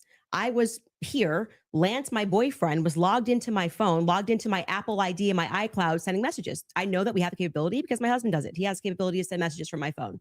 It is not convincing to the public when, for whatever reason, the FBI combined with the SBI, it was not the prosecution's fault. They made that clear during that hearing, would not allow them that discovery request to be able to see where did that message come from? Because you're saying my client was here, right? I want to know if that message actually was generated from his iPhone when he was waiting to retrieve his, rifle, hoping that the pooch doesn't have a bad sniffer, like just weird messages. I want to make sure that, yes, it was actually him. He was holding his phone and his boyfriend didn't just log in to his computer when he was home. Lance was his boyfriend. That is a crucial fact here. That discovery was not met by the time we got to preliminary hearing. So I remain unconvinced by these text messages. Just as you feel convinced by them, I feel unconvinced by them. Okay. So then the idea here is the reason that you don't think that these are valid text messages, and you don't, right? It has not been proven that these messages are valid and they don't sound valid to me. I don't think anyone, even if someone was selling like a, I don't know, pot on the corner, would be smarter than to write a full-fledged confession. He even writes, I thought I would get away with it. And I was hoping never to tell you until old age. And then we're being told that he wanted to commit suicide. And okay, but he just said he wanted to get away with it, but he's not smart enough to, I don't know, maybe not text it's such a confession like we've never seen. I think this would be like the first time ever somebody has start to finish written an entire, I'm in this surveillance footage and I'm here and I'm wearing my Converse, I'm being a little facetious here, but it was a little ridiculous. It didn't pass a sniff test for me. You have kids and you love them more than anything. I do. If it was the case that you thought that your kid was innocent, wouldn't you be out telling everybody and their brother that you thought that they were innocent? And also, wouldn't you maybe recant and say, hey, he didn't actually confess to me. None of this happened the way that the state is presenting it. What would have prevented the parents from testifying at Well, that two things I preliminary? can answer that. And if you watch my show, I keep telling you it's not vibes. So right after the shooting happened, Lance Twiggs, the FBI put him into a safe house they paid for. They went to the parents as well, to Matt Mhm. Robinson and Amber, basically said, your life's at risk. There could be somebody who jumps up and wants to avenge Charlie Kirk. And, we're going to watch you. And they went into a federal safe house. What happened next is that they started thinking that the feds were maybe gonna, like, maybe not as honest as they thought. And How do you know they, any of that? so you gotta watch the show, right? Yeah, no, how do you know that? I had a source within the Robinson You family. have a source, an Yeah, anonymous source, of course. So there's no way for us to verify that what you're saying right now is actually even true, you is find it? it to be reliable hearsay. No, I don't find it to be reliable at all. It's Well, just a source. I'm just doing what the What you're doing prosecution is did. a cool story. It's You're not giving, cool. Well, hang you on, must hang have on. You're hated giving watching. us, You must have hated hang watching on. the You're giving preliminary us, hearing. you're giving us a cool, Okay, cool but story. wait, You're saying that according to your sources, that the reason that the parents haven't recanted any of this. Recanted what? They have no statement from the parents. Wait, I just want to make sure that if it was the case, it was being reported in mainstream media that your father came to you and said, "Hey, is this you? Is what's going on here?" And then he and one of his buddies took you in where you turned yourself in. You wouldn't go out and be like, "No, that's not what happened." That isn't what happened, though. You're just wrong on this. Okay, maybe Yeah. I'm paraphrasing. What am I wrong So on? what is your, sorry, just so I'm clear, where is your evidence that the parents turned him in? Well, no. I didn't say that. You said I it does the with mainstream media? I said with a sheriff friend, Yes. but the father did confront him, The father confronted what? Tyler Robinson. And where did you learn this? That the Tyler Well, I mean, that's confronted part him? of the official documents. Our fact checkers can pull that up. But That- yes, But I'm saying, but when you say official documents, do you mean you saw this on CNN or you saw this play out in the hearing? no, this was one of the things that I went through and fact check pre-debate. Are you talking about like the charging documents? I think it was it could have been in the charging documents, but I do. We can pull them up. No. And yes, are you disputing this? Do we have that in the back to pull it up? 'Cause I can do know- already tell you what you're talking about, the charging documents, because Okay, this go is ahead. where we had to figure out where this story came from, because everyone was operating under the assumption that Matt Robinson turned him in until we got to the preliminary hearing. And we understood, like I said, even for that, when you are charging someone, you can use hearsay. It's all probative, right? Sure. Nothing. So they didn't have statements. It's not like Matt Robinson, even though he was interviewed that night. Amber Robinson was interviewed that night by a Fed, separate rooms. Tyler Robinson was interviewed by a Fed. They did not produce statements saying, my son did this. I believe my son did this. But what happened was they did interviews, but also the crucial person here who you just brought up is Mike Mitchell. Mike Mitchell is the biggest unknown in this entire case. Everyone keeps saying they heard from Mike Mitchell this, they heard from Mike Mitchell that. So when the person wrote up the report that night, and it was Brian Davis who wrote up what became the charging document, he after they transported Tyler Robinson from the Washington Sheriff's County office up to, I think it's Salt Lake City. I think it was 4 a.m. in the morning that they got up there. He then writes the what becomes a charging document. So he's basically saying, we all spoke to a bunch of people and here's the information that we got, right? We've not seen that. So it could have come from Mike Mitchell. Mike Mitchell could be saying, I don't know how this negates the point, though. it Why wouldn't truly the negates parents? the point, because you don't have a statement from the parents. Yeah, you are going. Why wouldn't they just correct the It's not the correcting. That doesn't misinformation? negate the point. The point is that we now got the preliminary hearing. If the parents were the ones who said, I'm turning my son in because he's guilty. I didn't say they turned him in. I think you're talking about the over. You said it's been the narrative. Everybody's known this. The narrative initially, which I think you agree with, was that, Matt Robinson knew his kid was guilty and turned him into the police station. What actually happened in terms of Sheriff Brooksby, who was present there and gave a press conference, what happened was this Mike Mitchell character essentially peer pressured him. And we can get a fact check on this. We can find Sheriff Brooksby's press conference. And he said, they know it's you and you're going to come in peaceably, or people are going to be banging down your door. He was a undercover cop, which I don't like that. I don't know what he did undercover. It's very hard to find anything about Mike Mitchell, but he worked with them for 20 plus years, the police officers.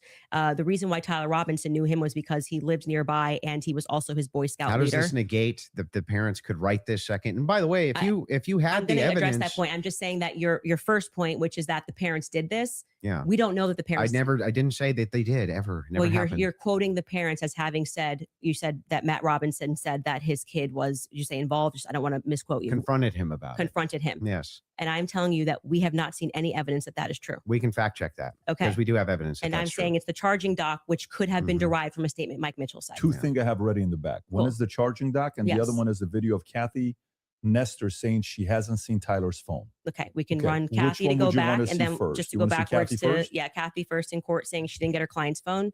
Yeah, and then I think we'll go to the, if you're okay with that. Thing not in dispute. These are all things that I'm not even disputing. Okay, so we don't have to show it. We never get to the thing that I am disputing. Well, I was just providing an answer. We were coming back in from a break because you were talking about the text messages, something that you felt was concrete. So it was just my rebuttal to you that it's not concrete because they haven't had a chance to actually answer that. And she didn't even get to see your client's phone. So that's effectively, again, the state saying these messages are real. You don't get the discovery on these messages just yet. She will during trial. They will actually get discovery on the messages. That would make their case fall apart if it was the case that they weren't able to actually pull the data off the text messages? Do you think the prosecution would go to court with fabricated text messages? It's called winners and losers. They may not be fabricated, but by the way, as what they are saying, like I said, if there was somebody logged into his phone, they may not be fabricated. That's the point. So let's get to the they just could be somebody else. The parents fact check. So I was saying, right? I believe what you're talking about was derived from the charging doc, which was signed off by Brian Davis. Let's see if that's correct.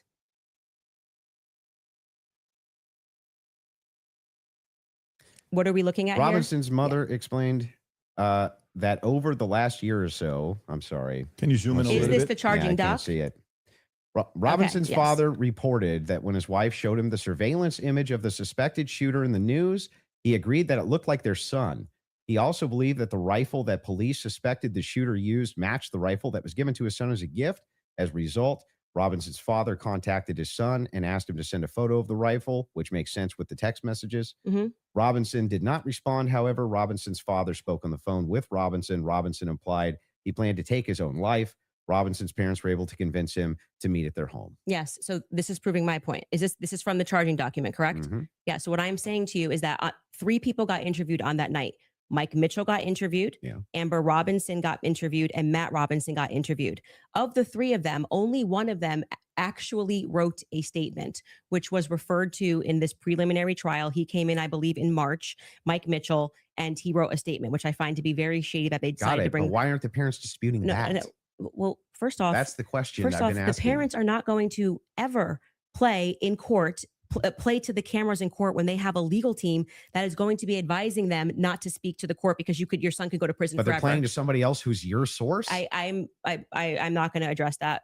They're playing to someone else who's your source, but won't go publicly tell the media this is not true. Well, what I did not say to you that I just said I have a source, so I want to be very clear and take it from somebody who is involved and permanently sued. When I have to take my lawyer's advice, I mean, there's so many things that I want to respond to when people are speaking about. Yeah, but it's bizarre that they would utilize a source which would get the information to you, but wouldn't just go to the media and be like, actually, that's all wrong.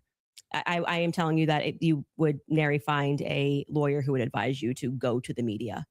This mother, especially when your son if I thought that my kid was up for death. If I thought that my kid was in any way, shape, or form going to be up, you couldn't shut me up. Or my wife, she would be like, that's not true. That's ridiculous. There's no possible. That never happened. These people are lying through their teeth. They'd be public, whether you like it or not. Yeah, that's for you and your wife. But when a judge issues a gag order in a case and your son is up for death, and your lawyers could be advising you, but if you say anything, you could blow the case, you would have a more responsible consideration. I see. And we're speaking opinion here. You're like, well, I wouldn't care. I'd violate it, and I'd violate the judge's orders and see what would happen. If you have a source, it seems like they're violating it with them. I'm not speaking to a source, but what I am saying to you is speaking just relevant to what this is. We have not seen any proof that statement that is included in this charging document. I think it is highly likely on the basis of the preliminary hearing that all came from Mike Mitchell, and Mike Mitchell would be a part. He's based saying, on the statements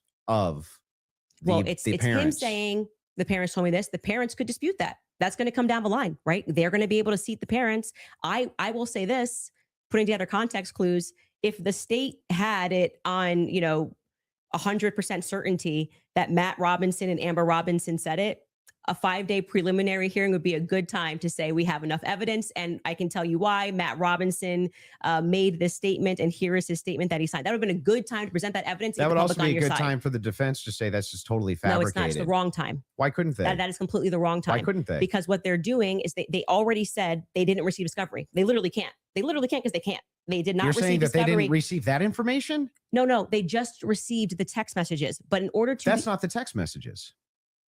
The probative information. Yeah, we're talking about the information that we just reviewed. That's not the text messages. They never presented it. The state never put it on. Yeah, they didn't. The defense could easily still have presented this. Yeah, no, they could have said they're no. They're not allowed to. Are you sure? In a preliminary hearing, yeah, the defense is engaging with whatever evidence the state decides to put on. They did not put this on as evidence. Brian Davis was up there. So they're not allowed to present anything? They're responding to the state's evidence. I'm asking, are they allowed to present anything? They are allowed to say, like, if there was a conspiracy that they could prove right then and there, would they present that in one of these hearings? No, it wouldn't be the right time for that. I disagree. I think that they not only could do it, but they would do it. In fact, when I talked in depth with my attorney, they said that's exactly, if you had actual evidence that there was fabrications by the feds, that's exactly when you would introduce that. So when in the document that they filed yesterday or a couple of days ago, the appropriate, like what you're doing at this stage of the hearing is the state is saying, we have enough evidence that we think this needs to go forth to trial. Hence the reason that there's this extraordinary, we allow hearsay because it doesn't really need to be perfect. It can be enough that we feel like we can move forward. Right. And okay, I disagree with that in general when somebody's rotting in prison, but whatever. The next phase is for them to meet in court and for the defense to essentially present an argument to the state that says, we find this filing to be defective in and of itself. We don't even have to defend ourselves because you, the state, have enough, you know what the laws are on the books, and this filing is defective and you should get rid of these charges because they don't make sense based on what you can decide based on a law on the books. So then that's why they then file the dismissal. Right. So in the dismissal, what they're doing is they are engaging, and this is what was widely misinterpreted. Well, yeah, they're engaging as though as it's a hypothetical. If this is hypothetically true, then so they're saying all of these but charges. I'm not disputing any of that. So that's what you're asking. Why you're saying could they just what I'm asking specifically is like, who could shut parents up who are like, no way, there's no possible, this never happened, this is ridiculous. They would be shouting it on CNN. They would be shouting it from the rooftops. They would be losing their minds. And you're like, nope, the gag order would be enough to keep them quiet. Not enough for them to talk to your source, but enough to keep them quiet. I think that that's quite ridiculous. But I'll even concede this whole point to you. Let's just say maybe this was misconstrued, right? There's a little bit of reason to doubt it because we're still waiting for the evidence for trial. If that's the case, then why not take the same standard for the evidence that you present? You're just waiting for trial. Well, you didn't do that. Wait a second. We're here. Wait a second. I just want to make sure that I got this right. That's your argument to me, right? My argument to you is what? Your argument to me is that, hey, wait a second, Andrew, there's not enough here that convinces me, right? Well, that's actually my rebuttal to you, is that you are saying, why are people engaging in what you term to be conspiracy theories? No. I term it to be thinking. They're just thinking because they're recognizing there are a lot of holes in these stories and that this is not strong evidence, right? This is the reason they're doing it. I'm explaining to you, this is the reason that they're doing it. I'm addressing what you view to be overwhelming evidence. And by the way, I want to be clear. That which convinces me. But thus far, every point that you've brought up, every point that you've brought up, did you feel like this is beyond a reasonable doubt? I mean, you realize remember what I said in my opening. Going to be it's not beyond a reasonable doubt. It's just what I find convincing is what I find overwhelming. So why are you so upset when people say they don't find it convincing? If that was the limitation of the claims that you made, if it was just, wait a second, there's a little bit of problems. There's some problems in this case that I have questions for that I want answers to. Nobody have a problem, actually. Least of all me. I would be the least likely person to have an issue with you, any of your fans, anybody saying. In fact, I've had tons of Discord calls about this. My position's always been clear. Of course, conspiracies exist. Some of them have way better evidence than others, but I've seen them myself. I know conspiracy. In fact, the federal government has hundreds of thousands of laws about conspiracies. They see them everywhere. We both know this, right? That's never what the problem is. The problem is when you make claims outside of, well, wait a second. I'm just questioning evidence here. I'm just questioning what the state's case is here. I'm just asking questions. It's when you make claims outside of that, where you claim that there's good evidence or good standards, you should believe because, and then it turns out that it's all nonsense or it's wackadoo stuff or it makes no sense. And when we have a chance to cross-examine your evidence that you've presented, I'm going to show a lot of that. A lot of this conjecture that's based on literally nothing, that leads from no inferences whatsoever. Like you couldn't even infer it logically. That's the problem. The problem has never been whether or not you just said, you know, there's not enough in this case so far until we get to the trial. I remain unconvinced. I'm sure there's tons of people who remain unconvinced yet until we get to the trial. I think that's fine. I think it's fine. There's people who are convinced too. That's never been my problem. My problem is the claims which are external to that. Okay. I'm not sure I really care if you have a problem with what I think in my own spare time. I don't understand this like lecture that you just gave. But beyond that, what I'm saying is that What the lecture? state is allowed to use. I didn't This lecture is what you. this is what my problem is. You guys are not allowed. Yeah, you guys think while it's still legal. You can. You are allowed to do that. So, but anyway, Nobody said you can't. going back to you saying I wouldn't have a problem. I think I just demonstrated pretty thoroughly that what you claim that you have a problem with is exactly what the state is engaged in at this stage. So it just doesn't make sense. That's not the case. In fact, So the if people thing look is, and they say, the thing I'm is looking at the funny. gun and I see and I'm inferring this, and someone else says, I'm looking at the gun evidence and I'm inferring that, they're both doing the exact same thing. They're not. You're just saying, I want to do it for the state. That's propositionally false. That I'll is not I'll propositionally explain false. exactly how. It is the case that every proposition is going to have a true or false conclusion, period. That's just logic, right? It's the law of excluded middle. All propositions are going to be true or they're going to be false. When we get into when we're making inferences based on propositions. We can actually come to true conclusions with false premises inside of a proposition. In fact, what we're talking about here is not whether or not you feel that you're convinced by this evidence. But you felt like you were Right? convinced. Sure. But here's the thing. When you ask me my reason, Andrew, why are you convinced by this? I can give you my reasons why I'm convinced by it, why it seems reasonable and rational to me to be convinced. You could even say, but Andrew, I'm just not convinced by it. If that was the limitation of your claims, we wouldn't even be having this conversation.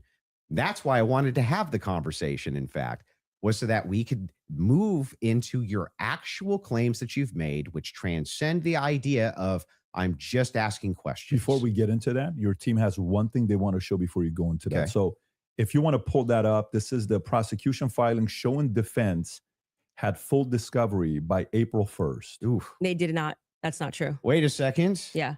To date, the state's prosecutors have disclosed all evidence that is presently and reasonably available to them as required under Rule 16, Utah R Criminal, to be more precise, as of April 1st. Yeah, that was not 100%. That's why they're caging that by saying what's reasonable. There was an entire, and we can pull this up. Like we should now play the Kathy Nestor clip because that's from there. So, and they were basically saying you don't need it at this stage, meaning it's not reasonable that you're asking for this when we're going into a hearing that's just going to be based on hearsay and stuff, things of that nature. But of course, by the time a trial comes, you're going to get all the Where discovery it's just show documents. cause. Yes. Yeah. So that's what they're saying. Yeah, there. I understand. Okay. So that's I'm even fine with it. we all know. And then, by the way, just now that the hearing is over, and you can also fact check this, they now at the end of the preliminary hearing dropped like an insane amount of the discovery stuff they gave to them like the week after. You guys can give me the exact amount. I don't want to say because I don't know my I don't remember how much it was. It was an absurd amount of stuff that they gave to them right after the preliminary hearing that they had been asking for. Because that was one of the things that I kept saying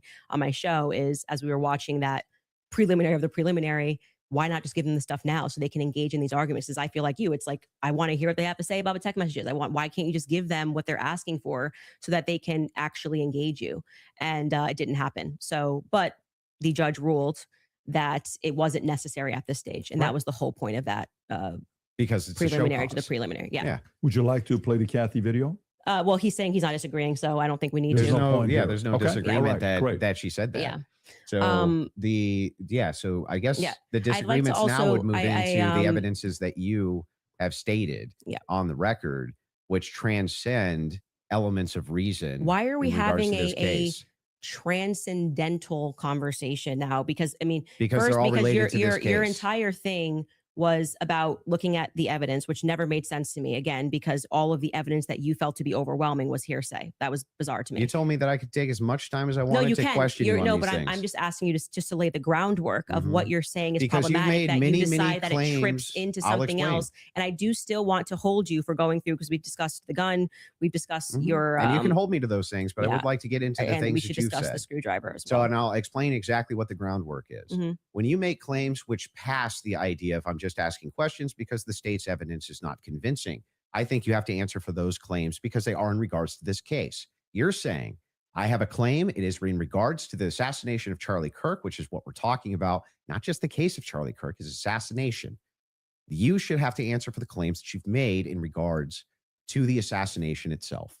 You should, yeah, agreed. So if that's the case, then I would like to finally dive into some of that evidence and dive into Well, it. just to be clear, Yeah. and I'm happy to have you talk about, like I said, publicly, you want to engage in some conspiracies, but I said I want to make sure that we get to the substance of our debate.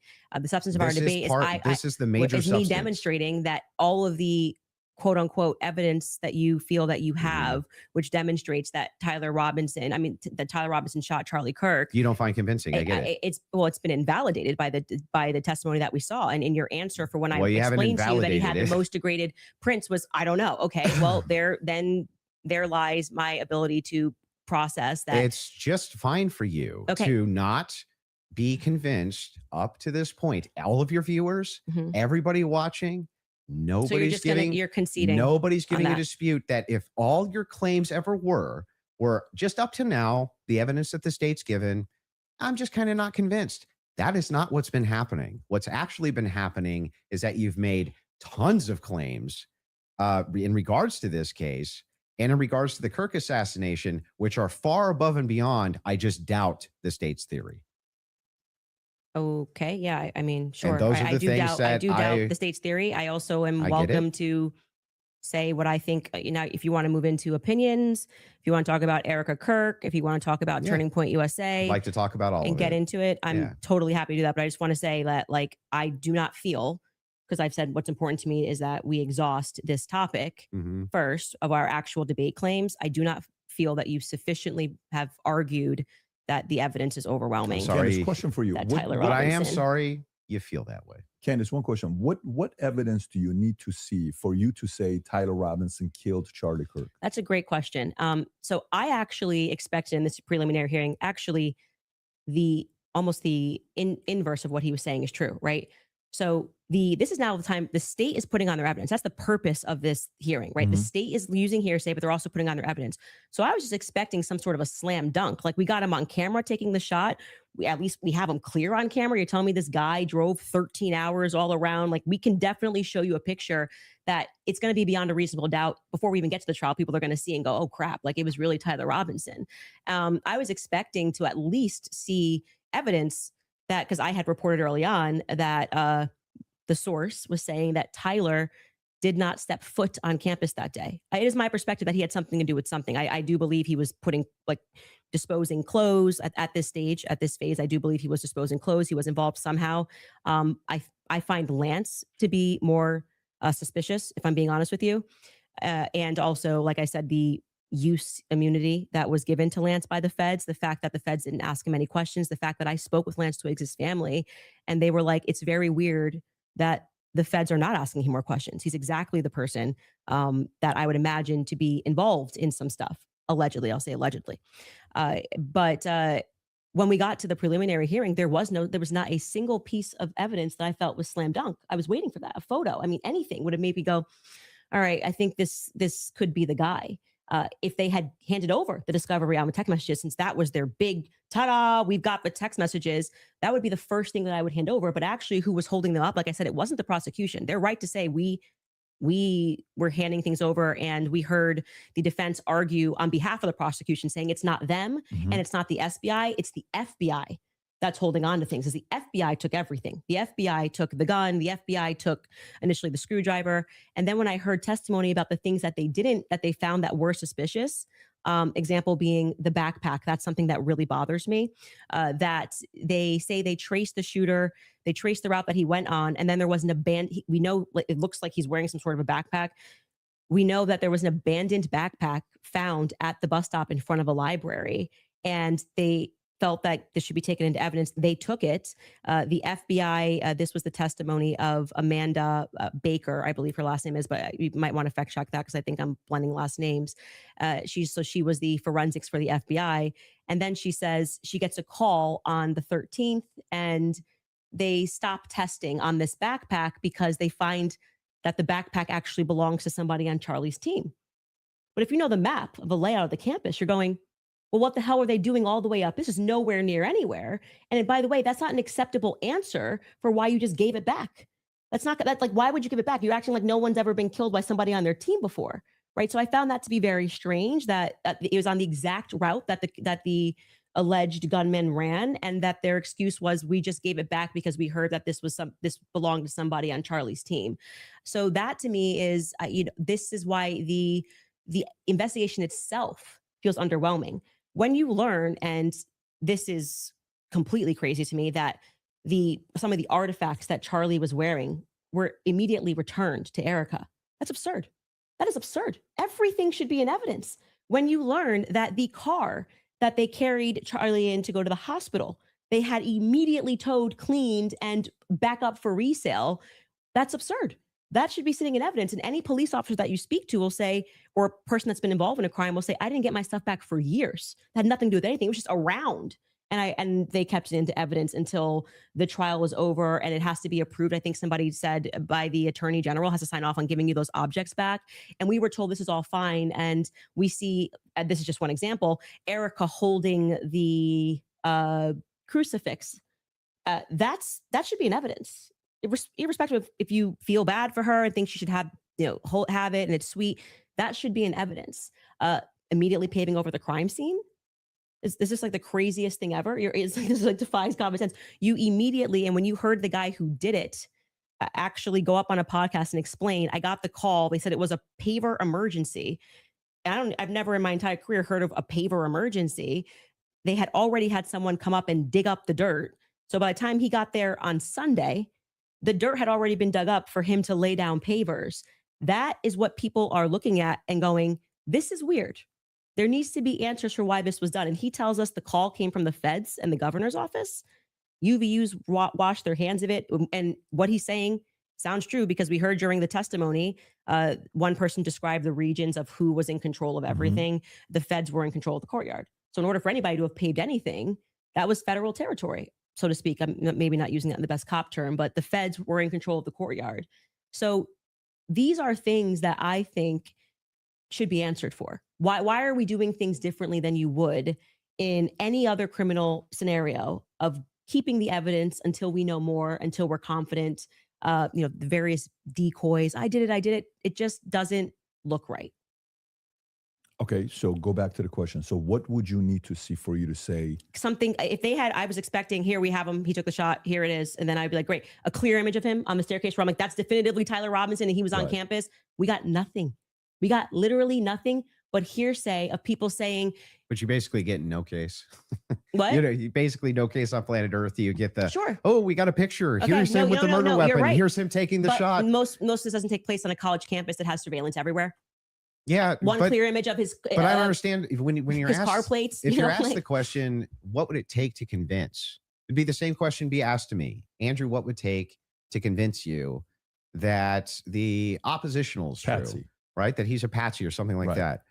Just good, clear, concise evidence that's been presented, right? And is being presented that I could go through and link all together to see if there's actually some clear picture of there being a patsy. That's what it would take for me. Okay. I don't disagree with that. We haven't heard the defense respond. A good evidentiary standard. And then of course I would change my mind. So just to qualify this. So there is a possibility in the next few months that you may come out and say, guys, it's done. Tyler killed him. Yeah. So you're saying yes to that. Yeah. I think it's very important for the audience here. Without question. For you, is there anything that you could see for you to say, yeah, this guy was a patsy? Of course, I'm going to always follow evidence. Perfect. So my whole thing is just this. It's really important to me.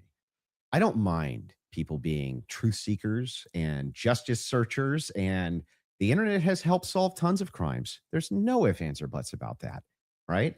However, there's also people who, they not only don't solve crimes, but they just come up with conjecture, and what's called flooding the zone. You flood the zone with tons and tons of conspiracy based ideas, and they go nowhere, right? And in fact, they actually take away from legitimate investigation. Now, I'm not even saying anybody here is purposely flooding the zone. That's not even the claim. All I'm saying is that the claims made absent, this is just me not being convinced by the state's evidence. Those become claims, and claims have to be defended. Just like mine have to be defended, yours have to be defended. And that's what we're going to get to now. Yeah. You want to get into it? Would you Yeah. guys like to take an ad break? We'll take an before we ad come break. Take an back? ad break. Sure. And then we'll talk Erica Kirk and TPUSA. And the conspiracies that have been conjectured by Candace Owens in regards to this case in the Charlie Kirk Perfect. assassination. Folks, we'll take a 3.5 minute break and we'll be back soon.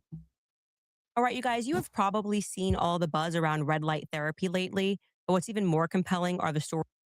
One example starts with a woman named Natalia. She sat across from her medical team and got an ultimatum most of us will never have to hear: aggressive chemotherapy, steroids for life, or amputation.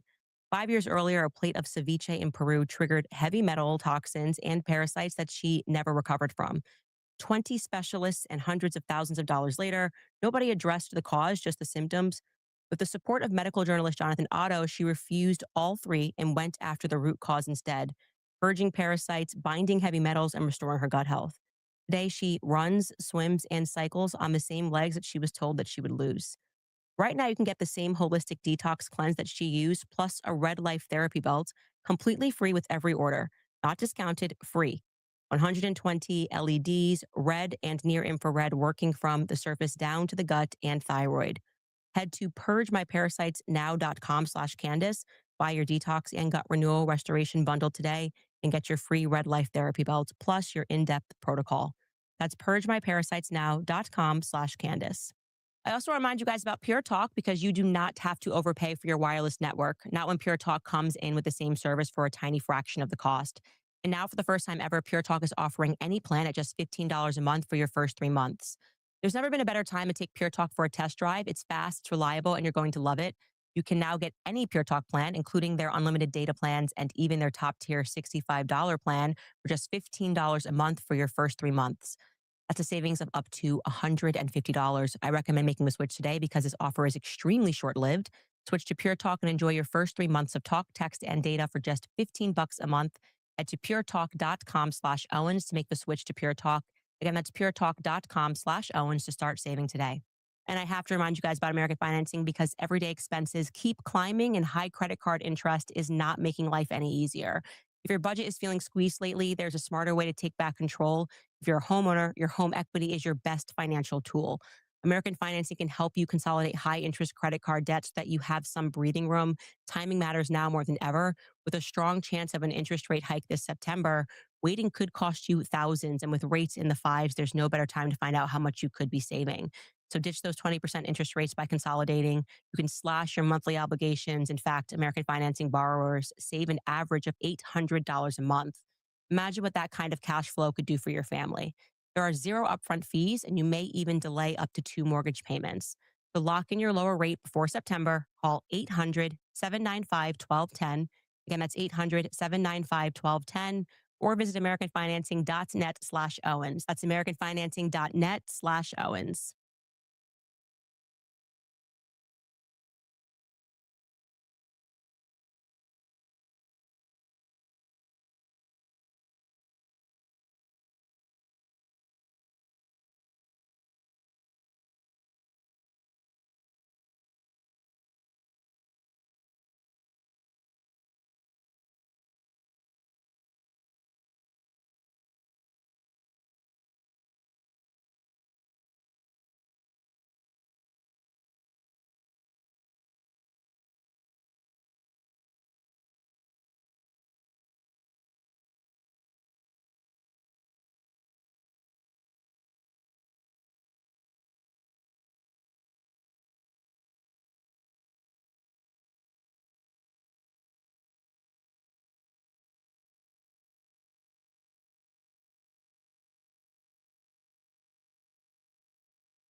Okay, so we're officially back. Andrew, before we go into the other issues you want to talk about, is it fair to say you're good defending your position of the overwhelming evidence? Yeah. Okay, beautiful. You take the lead. Go for it. Yeah. So I have a bunch of questions for you, and I want to make it super painless, right? So no traps, no gotchas. I'm just going to ask them direct. And I think that as long as they're not loaded, if they're loaded, you should not respond yes or no. But as long as they're not loaded, if I just directly ask them, I'm hoping that you'll just give me a direct answer. So here's the questions that I have. Wait, before we get into that, I would like to just reply to that. So Mhm. just to be clear, we agreed to debate our claims, and Mhm. then I agreed publicly that I have no issues having a conversation with you about other things that I've discussed that were outside of the court hearing and things like other evidence that's come across our lap and things that we've been speaking about. But I just do want to make it clear to viewers that for whatever reason, you think that you have a right to sort of depose me. I'm not deposing you. I just want to ask you some questions. You literally said that I want to be able to Well, question this is you. a meta conversation. Right, We're having but a meta okay, so debate. now we're transcending. Like, let's use a I mean, word there's to use a word nothing that you're saying. transcendent. But this is what you're doing, right? So Okay. this part to me feels like a So bit of am I a. allowed to ask the questions? I've already said you can ask questions, Then but I let me made it ask very them. clear to you Yeah. via email and with you in conversation Mhm. that we should be speaking. This Yeah, I isn't know, like but you I get to wanna- sit. I wanna If ask said you if you some want to questions. depose me, you should join I'm not Brigitte deposing Macron's you. defense team. This But is you're part- like, I'm this just is going a to ask questions. legitimate Can part- you answer it? Blah, blah, blah. Yeah. It's like, I don't know what you're going to ask. And I I'm know. going to And answer if as you I have see issues fit with it, because I'm not. I get it. Yeah. Okay. I get it. Just If- so we're clear. 'Cause- Usually in the debate, if something's not loaded, I'm just direct with because the you kept question, saying with I'm the Joe answer. Rogan. They have no evidence. They have no evidence. And now Mhm. you're like, let's move away from the evidence. Just talk about transcendentals. Yeah. Okay. Anyway, so direct question, super easy. Was Lance Twiggs DNA on the rifle, as far as you know? We can't say that for certainty. As far as you know. I already answered that in the first part. We can't say that for certainty. I told you the context of which they spoke about those things. So was- no, as far as you know. we can't say that for certainty until we know what other the 5 sets of prints were on So that there. would be no, as far as you know. We can't say that for certainty. You can say no, as far as I know, for certain.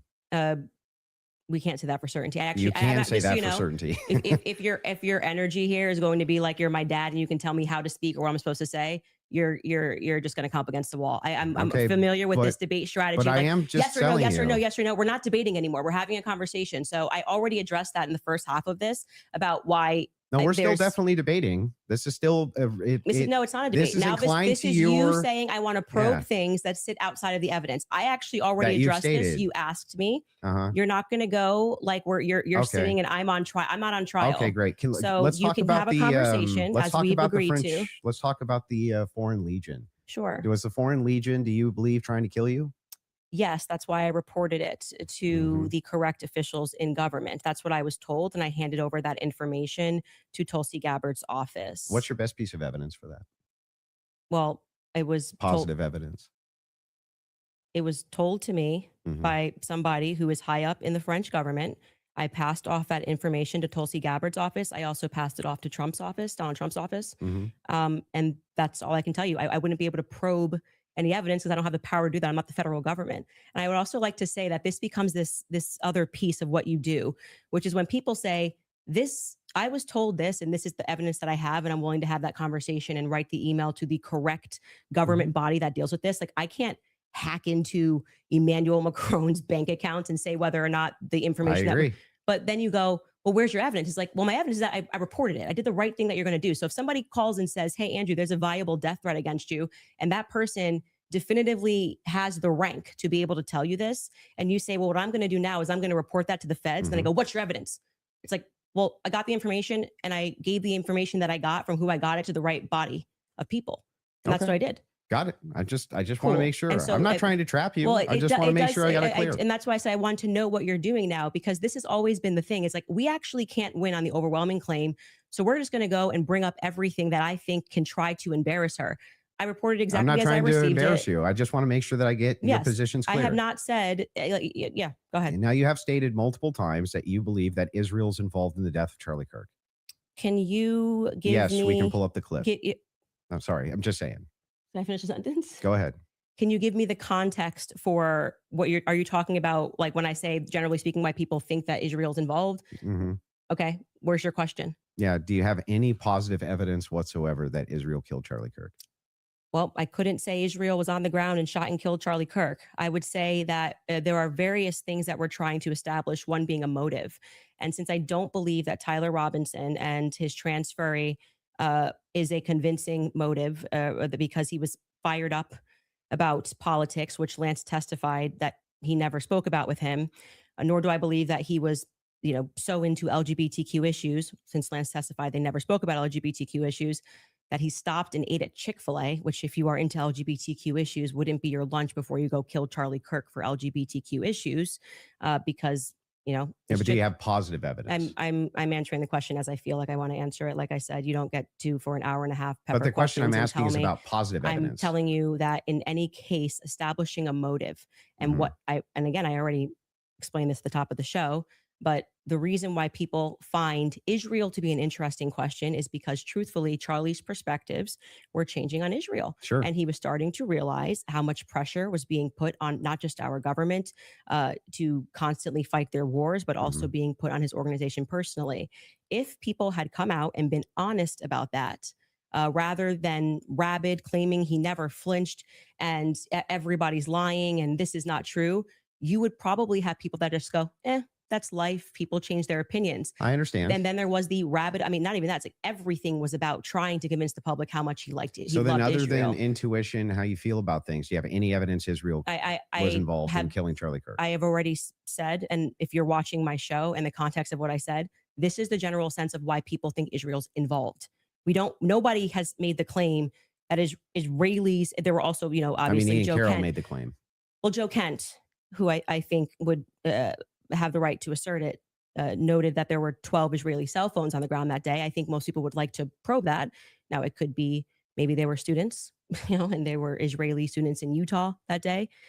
But we'd like to probe that narrative because what we've seen after coming from the Israeli government, the Israeli prime minister, kind of denying that he did it, which wasn't really necessary, was quite busy.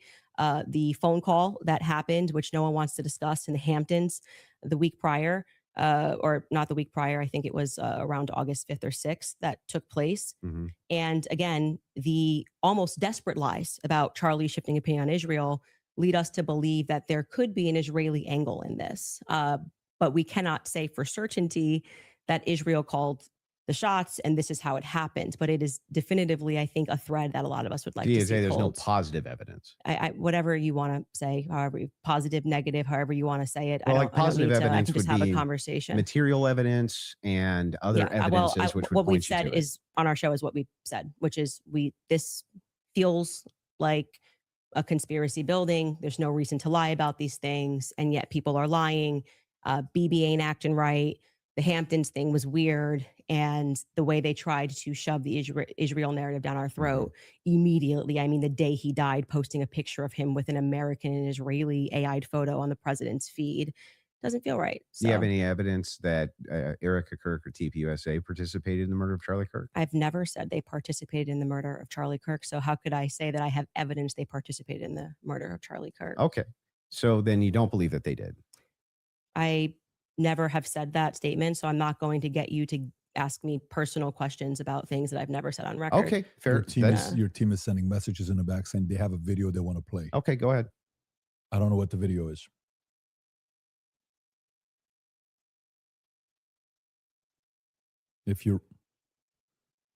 Yes, you said that there's a video you want to play that Candace said she has full confidence Israel was involved. Yep. Yeah. He said evidence that they killed him. I said this is why people think their involvement. So if they have the clip, they can play the clip. Yeah. They're referring to a clip. Yeah. Via whom? My guess is Pierre. Erica. I think that there's a reason Pierre knew that Charlie was dead first. I think there's a reason he was a priority. How? Why? I think France and Israel are involved in Charlie Kirk's assassination. And I'm going to put that out there with full confidence. Okay. They also involvement. I understand. Yeah. So you think you with full confidence, you think that I think Israel's France involved. and Israel. Yeah. I mean, the person that gave me that thing that I reported said that French Foreign Legion were on the ground that day. Again, this would be at a professional limitation for me to then go and probe that information that I handed over. I can't do that. I'm not But the you United don't have States any government. positive evidence of Okay, that, okay. right? Liz, I don't. Can you just stop? It's actually just like annoying to hear you keep saying positive evidence. I've just asked me what I think, and I just tell you, yes, I think they are that's involved. a claim. No, I said here's what I think. I have every right think, to ask you about your claim. Yeah, but and if there's positive I, evidence in for this your statement, claim, I literally just said I think, and I am allowed to think. And yeah, you you're keep allowed saying, to think, do you have but you're positive making a evidence? claim. I have tons of positive evidence that I'm allowed to think. Yes. I agree. You're allowed to think. Okay. So nobody's disputing whether or not Candace Owens is allowed to think. What I'm asking is but you have what's your issue then? What is your issue with the statement? evidence. I think that Israel is involved. That's not just what you said. You said I did say it's with full confidence. Yes. You would think that if you had full Can you have confidence to think when you think? But if I said, for instance, I think I'm going to be late to work, right? With full confidence, I would say my evidence for that is that I'm 20 minutes away and I need to be there in 5. Andrew, that's how you would know whether or not you had full confidence. I'm going to tell you something. Hang on, let me finish. Sure. Let me finish. If it was the case that I said I have full confidence I'm going to be late to work, I would say my evidence that I'm going to be is that work is 20 minutes away, right? And I have to be there in 5. So I have full confidence. That's why I would think that. So I'm asking, if you think that Israel and France were involved in the assassination of Charlie Kirk, and you say with full confidence, I'm just asking for the evidence, or at least walk me through the mindset of why it is that you could think that with evidence. I actually don't have to walk you through why I think. I can give you something that I think with full confidence. I think with full confidence that you lost the substance of this debate, and now you're moving toward things that I have said that I think, which I can do. I'm allowed to think that this debate. It's not exactly pertinent to this debate. It's 100% pertinent. It's not pertinent because our debate these are claims made about Charlie Kirk's assassination. That's the complete substance of the debate. No, actually, would you like to remind him of what our debate claims actually were? And would you like to remind you said I could ask you about any of these things to my heart's content? Feel free, but you do not get to structure how I'm allowed to reply or ask me why are you allowed to think. I'm not structuring how you're allowed to reply. I'm just asking you direct questions. I have full confidence that you do not feel that you represented your claim well. And so now what you came prepared to do is to present yourself like a professor of fallacies. I just want to know. And to say, you're not allowed to say that. You can't. You can say whatever you want. Nobody's disputing that. I'm asking. It seems like you are disputing it. I think that when this is all said and done, I've already explained to you. I explained at the beginning of this why I think Israel is ultimately going to be proven to have involvement in this. I just explained to you in the middle, and now you're wanting me to structure the sentence or provide evidence. You don't have to. You're just allowed to think. And I've explained to you my thought process. I don't need to structure it in a sentence. If you feel like a professor today, you picked the wrong day. Don't you think that like tens of thousands or hundreds of thousands of people would want to know what Candace Owens' positive evidence for why it is that Israel and France were involved in the most traumatic public assassination of Gen Z's lifetime is? That's why they watch my podcast. So you're just going to drip to them? Like, here's why I think that? Every time we come across any of these discussions, they're watching this in context and they know why I'm saying it. So, for example, when you're bringing up, well, Candace, where's your evidence for France doing this? I just told you someone who is high ranking in the French government, right? Who's nameless. Of course. But so there's good reason to doubt this. It's not a conspiracy, though, if I then took it to the federal government. Like, you can't just go out there making a claim to the federal government. You get in trouble for making false statements and things of that nature. So, and then you go, well, I'm going to probe that. Well, how can you probe that? This happened to me. I can ask you, well, that's not what I'm probing specifically. This is my podcast. I am sharing my life and my experiences and what has happened to me. And you're basically coming in like you're going to, regulate how I'm allowed to say it. If I'm not trying to regulate anything. I'm asking very pertinent questions. You're sounding a bit like a professor trying to regulate and say, Candace, you sound very defensive and like you just don't want to answer questions. I did answer your question 3 times. I just didn't say it in the way that you wanted me to say it. You just kind of obfuscate and you run away from it. But I would like for you to actually focus on it. Let's just go through every clip that you guys have prepared, because it's pretty, I think with full confidence, people will recognize the strategy that you're trying to employ. So let's get to the next clip you have prepared.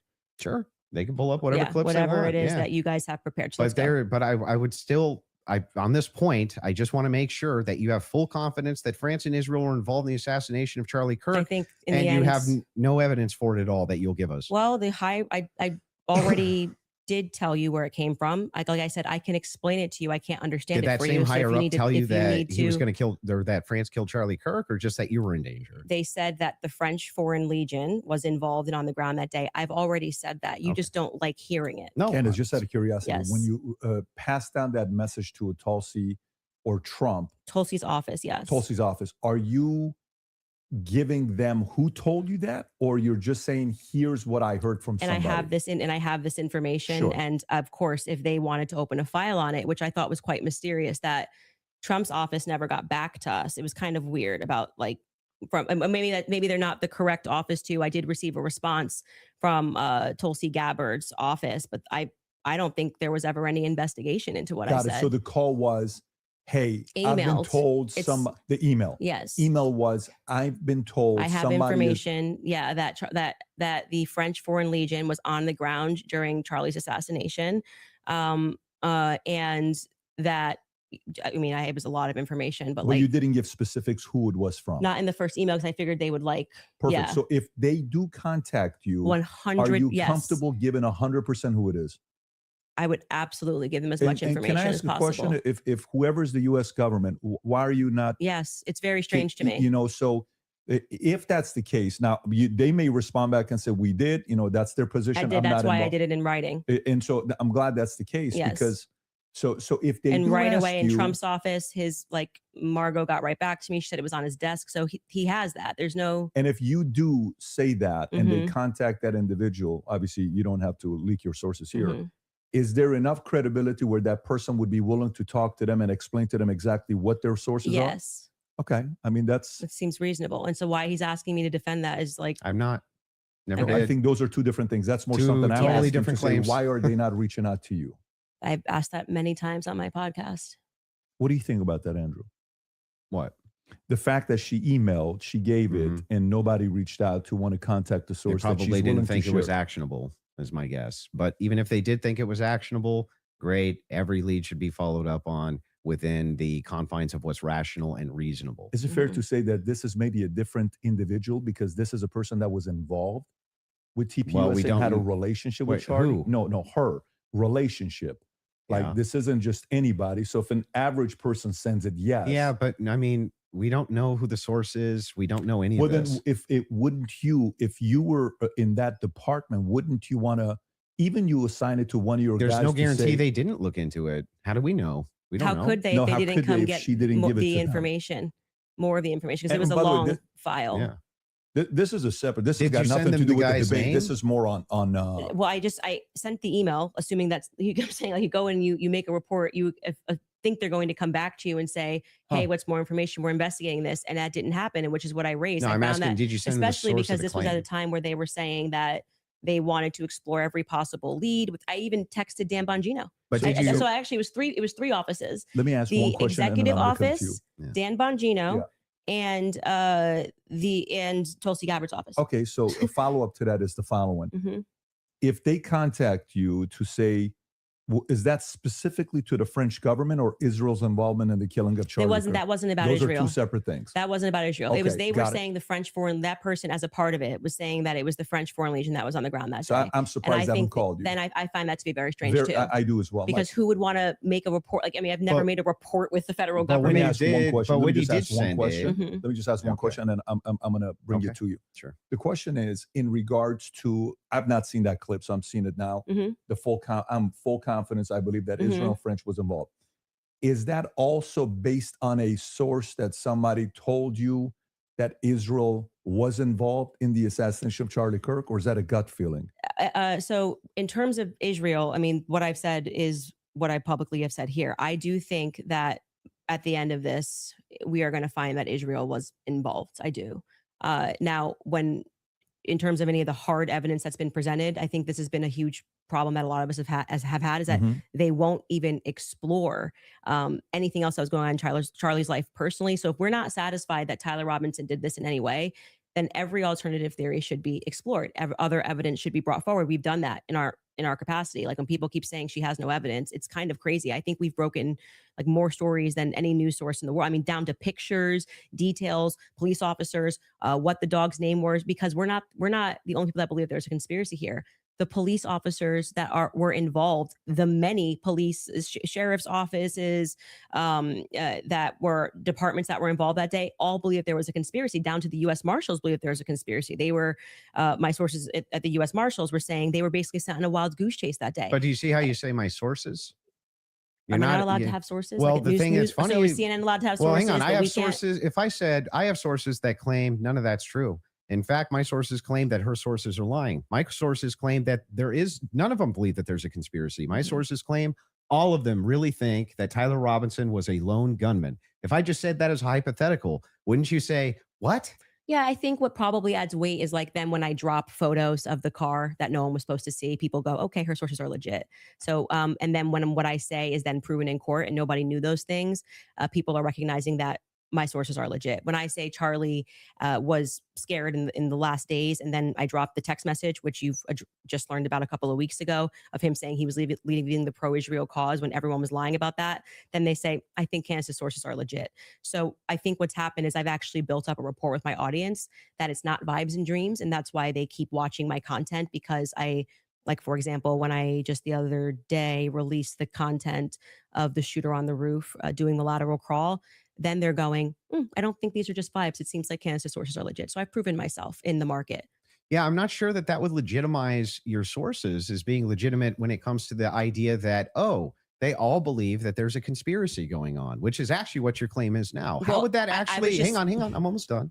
How would that, talking to PVD, how would that legitimize, well, it's not his debate. How would it legitimize these sources that even if it's the case that you get some court footage or some things like this, why would it legitimize that your sources are telling you all the marshals believe it's a conspiracy, all the police believe it's a conspiracy, everybody believes it? How would that legitimize any of that? I am saying to you, and you are not forced to believe it. So let me just explain what I was answering here. And I think that you understood what I was saying. Is I have, because people trust me, compiled a lot of information and presented it to the public. And this information has been proven true. We've presented photos, we have presented videos, never before seen stuff. The public has never seen it.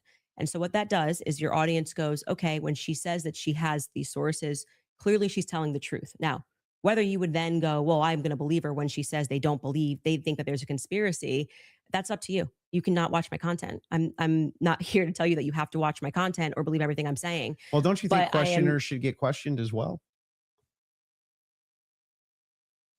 By who? I'm not committing a crime, am I? By just like saying Well, what I I think and mean, collecting aren't evidence? most of the people you ask questions of not actually committing crimes? But what do you mean they should answer questions where? Like at a police station? Like what No, are you just like saying? if you want people to come in and answer questions for you. I have questions about this in the investigation.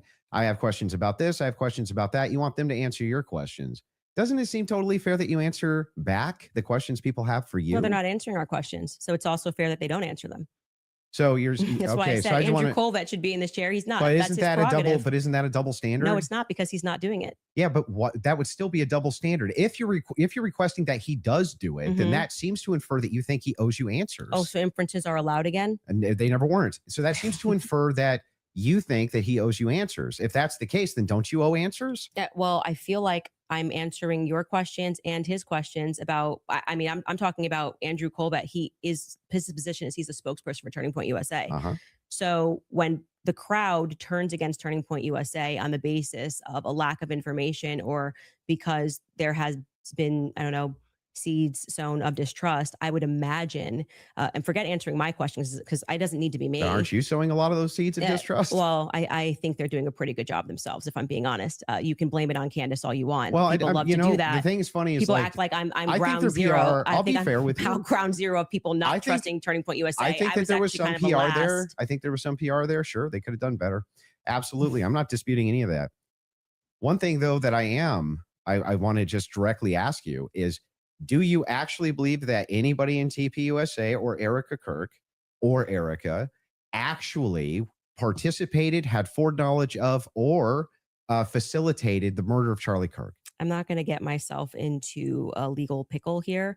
Everything I've said is on my podcast. I think firmly that if I was the investigating officers, I would seat them all and I would ask questions. I would at this phase. I would. Okay, so what does that hypothetical, mean? Does that mean that you do think so? I think it was not a sufficient investigation into what we know to be true of 80% of homicides. It's usually conducted by someone you know, right? And the fact that that was never even considered, that like I said earlier, the backpack was returned. How do you know that was never considered? because they gave back the backpack as just one example. They gave back the backpack. They gave back the.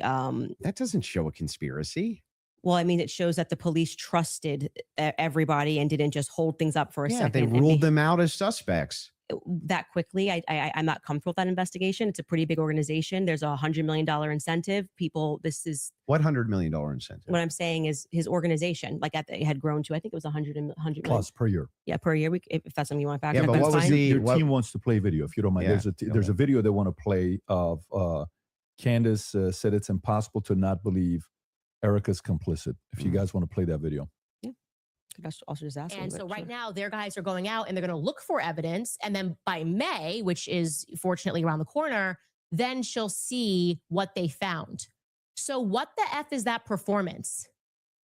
How could you sit up there and say, yes, I 100% believe Tyler Robinson did it. That right there is why it is impossible for me to think that Erica Kirk is not complicit somehow. Because what? Those two thoughts actually don't even follow. How would it be the case that even if Erica Kirk did believe that Tyler Robinson was 100% responsible for the death of Charlie Kirk, let's just say she believed it with every fiber of her being, believed all the evidence, because she did. She just actually did. Would it then follow that somehow she's complicit in his death? I didn't say implicit in death.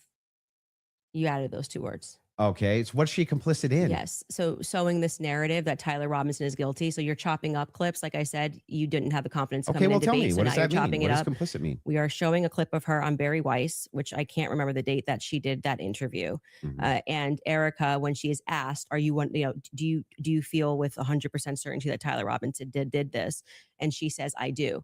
Then again, context matters. I sit down with Erica for 4 hours under the assumption that she had some evidence, right? Like I'm like, this is why I did not engage in any like Erica, everyone's questioning what she's wearing and all this stuff. I was like, I'm going to wait here because I don't know, just it feels weird to think that, did I think that some of her mannerisms were weird and stuff like that? Yeah, but that's not, you can't convict somebody on weird mannerisms. And then when I sat down with her and I was expecting for her to say, well, I'm obviously the victim on the case and we got to see the shot, taken or this or that, whatever it is. Great. That's why she has that much confidence 2 months ago. And when I sat down with her, it was nothing. It was nothing. Okay. So this is a conversation. How would that make her complicit? Complicit. And again, you said complicit in the death of Charlie Complicit Kirk. in what? Yeah. Well, if you let me finish my sentence, I could tell you that. But my point being is that then you take a look at this and you go, okay, well, this is weird. Why would you have this confidence? And then when you sit across from somebody and you say, okay, great, I want to go out there and defend you now. I want people to know that you can't say this stuff publicly, but you know more things. And she just blanks. And then she says, well, I'm going to call the lawyer. And she called the lawyer. Again, all of this is on my show. So out of context clips is not going to work because I know what I say on my show. Okay. So we call her lawyer and her lawyer says to us, she calls him on the phone, pardon me. And it's me, her, and Justin Strife. And I'm like, okay, great. What do you guys have? He goes, well, we don't have anything yet. We're not at that phase yet. And I'm like, well, what do you mean you don't have anything? And he says, well, don't you know how it works? It's a probable cause hearing. So basically the state says that they're going to bring this forward. And now our people go out and they look for the evidence to assert that Tyler Robinson is guilty. And so I asked her directly, her lawyer directly, the phone's in between us. I'm like, wait, so just so I'm clear, you haven't seen anything that the public hasn't seen? And he says, no. So I'm going back in my head and I'm going, okay, so why is Erica saying with such a degree of certainty, like she was sent out to convince the public and people bit, by the way. I remember even Megyn Kelly was like, let's wait. She's going to have access to things. I did think she had access to things that we didn't have. Why express that confidence to the public as opposed to just being like, we don't know yet. I feel confident he's involved. They made an arrest. I don't understand. How would any of this make her complicit? And in what? Well, I've already told you. She's complicit in trying to fool the public into thinking this is some open and shut case. How is she trying to fool the public into this? If she believes don't look anywhere else. If she believes that Tyler Robinson killed Kirk, if she believes that, how would that be complicit in anything? I do. Are you believe, saying that you think she doesn't believe it? I don't believe that at that stage she sat down with Barry Weiss that's what she believes. No, but that's my opinion. Right. But so when you just say complicit, you just mean she believes that Tyler Robinson killed Kirk? That's it? That's what we were talking about. That's why I said if your strategy was to dice up clips and take it out of context and make it No seem like I strategy. said You she can was explain complicit. everything. Yeah, but then why not just play the full thing? Like why? And Because when, we don't have like infinite amounts of time, I'm guessing. You probably don't want to well, watch. I'm going to go back to my theory that you didn't feel confident that you could defend your your claim that it was overwhelming evidence. So now you're trying to move towards doctored clips and getting Well, me to there's no respond to doctored it. anything. I'm just making sure that we got this right. That what Yes, you're actually yes, saying I is do that believe that Erica is just Erica was, complicit in believing it. when I re-examined her actions backward, because I did not have this perspective of her at the Mhm. beginning, which is why it's so funny to me that you guys make it seem like I'm ground zero. People thought Erica was sus from day I forgive him. And I was not a part of that. I did not lean into that. I did not contribute to that. I was getting actually terrible messages from my fans being like, Candace, you and Charlie always say to go with your intuition. You won't address this, how we all feel about her. Things changed for me when I saw that Zoom call. I will tell you that for sure. And the fact that she lied to me. So I sat across from her and, I wanted to have that conversation publicly, but they're probably grateful they didn't do it publicly. Uh, she told me some lies. And so the next thing that happens naturally when somebody lies to you, when any person lies to you, whether it's a toddler, people only lie when they're trying to obscure something else. Have you addressed what that lie was? Yeah, I've talked about, we have a list of lies that we've been told by Charlie. We can find that, In I'm the sure. meeting with her. Well, no, I didn't want her to cage up. I didn't want to do this, and because I didn't know what to expect. Like I didn't know if she was going to be like, I'm so overwhelmed with everything, and I don't know who to trust at the organization, and I don't know what I'm doing. Like I didn't know. I didn't want to. Just out of curiosity, before anything happened with Charlie, how close were you and Erica? Not very close. So there's not a No. relationship. No, I would say it's totally normal. Like it's not like there was any issues at all. We were always nice to each other. It just is our life went to a different phase, right? So Charlie and I hitting the ground, running around, traveling 4 days a week. Now I get married. I find love of my life. I get married and I get pregnant. I've been pregnant. I haven't stopped being pregnant.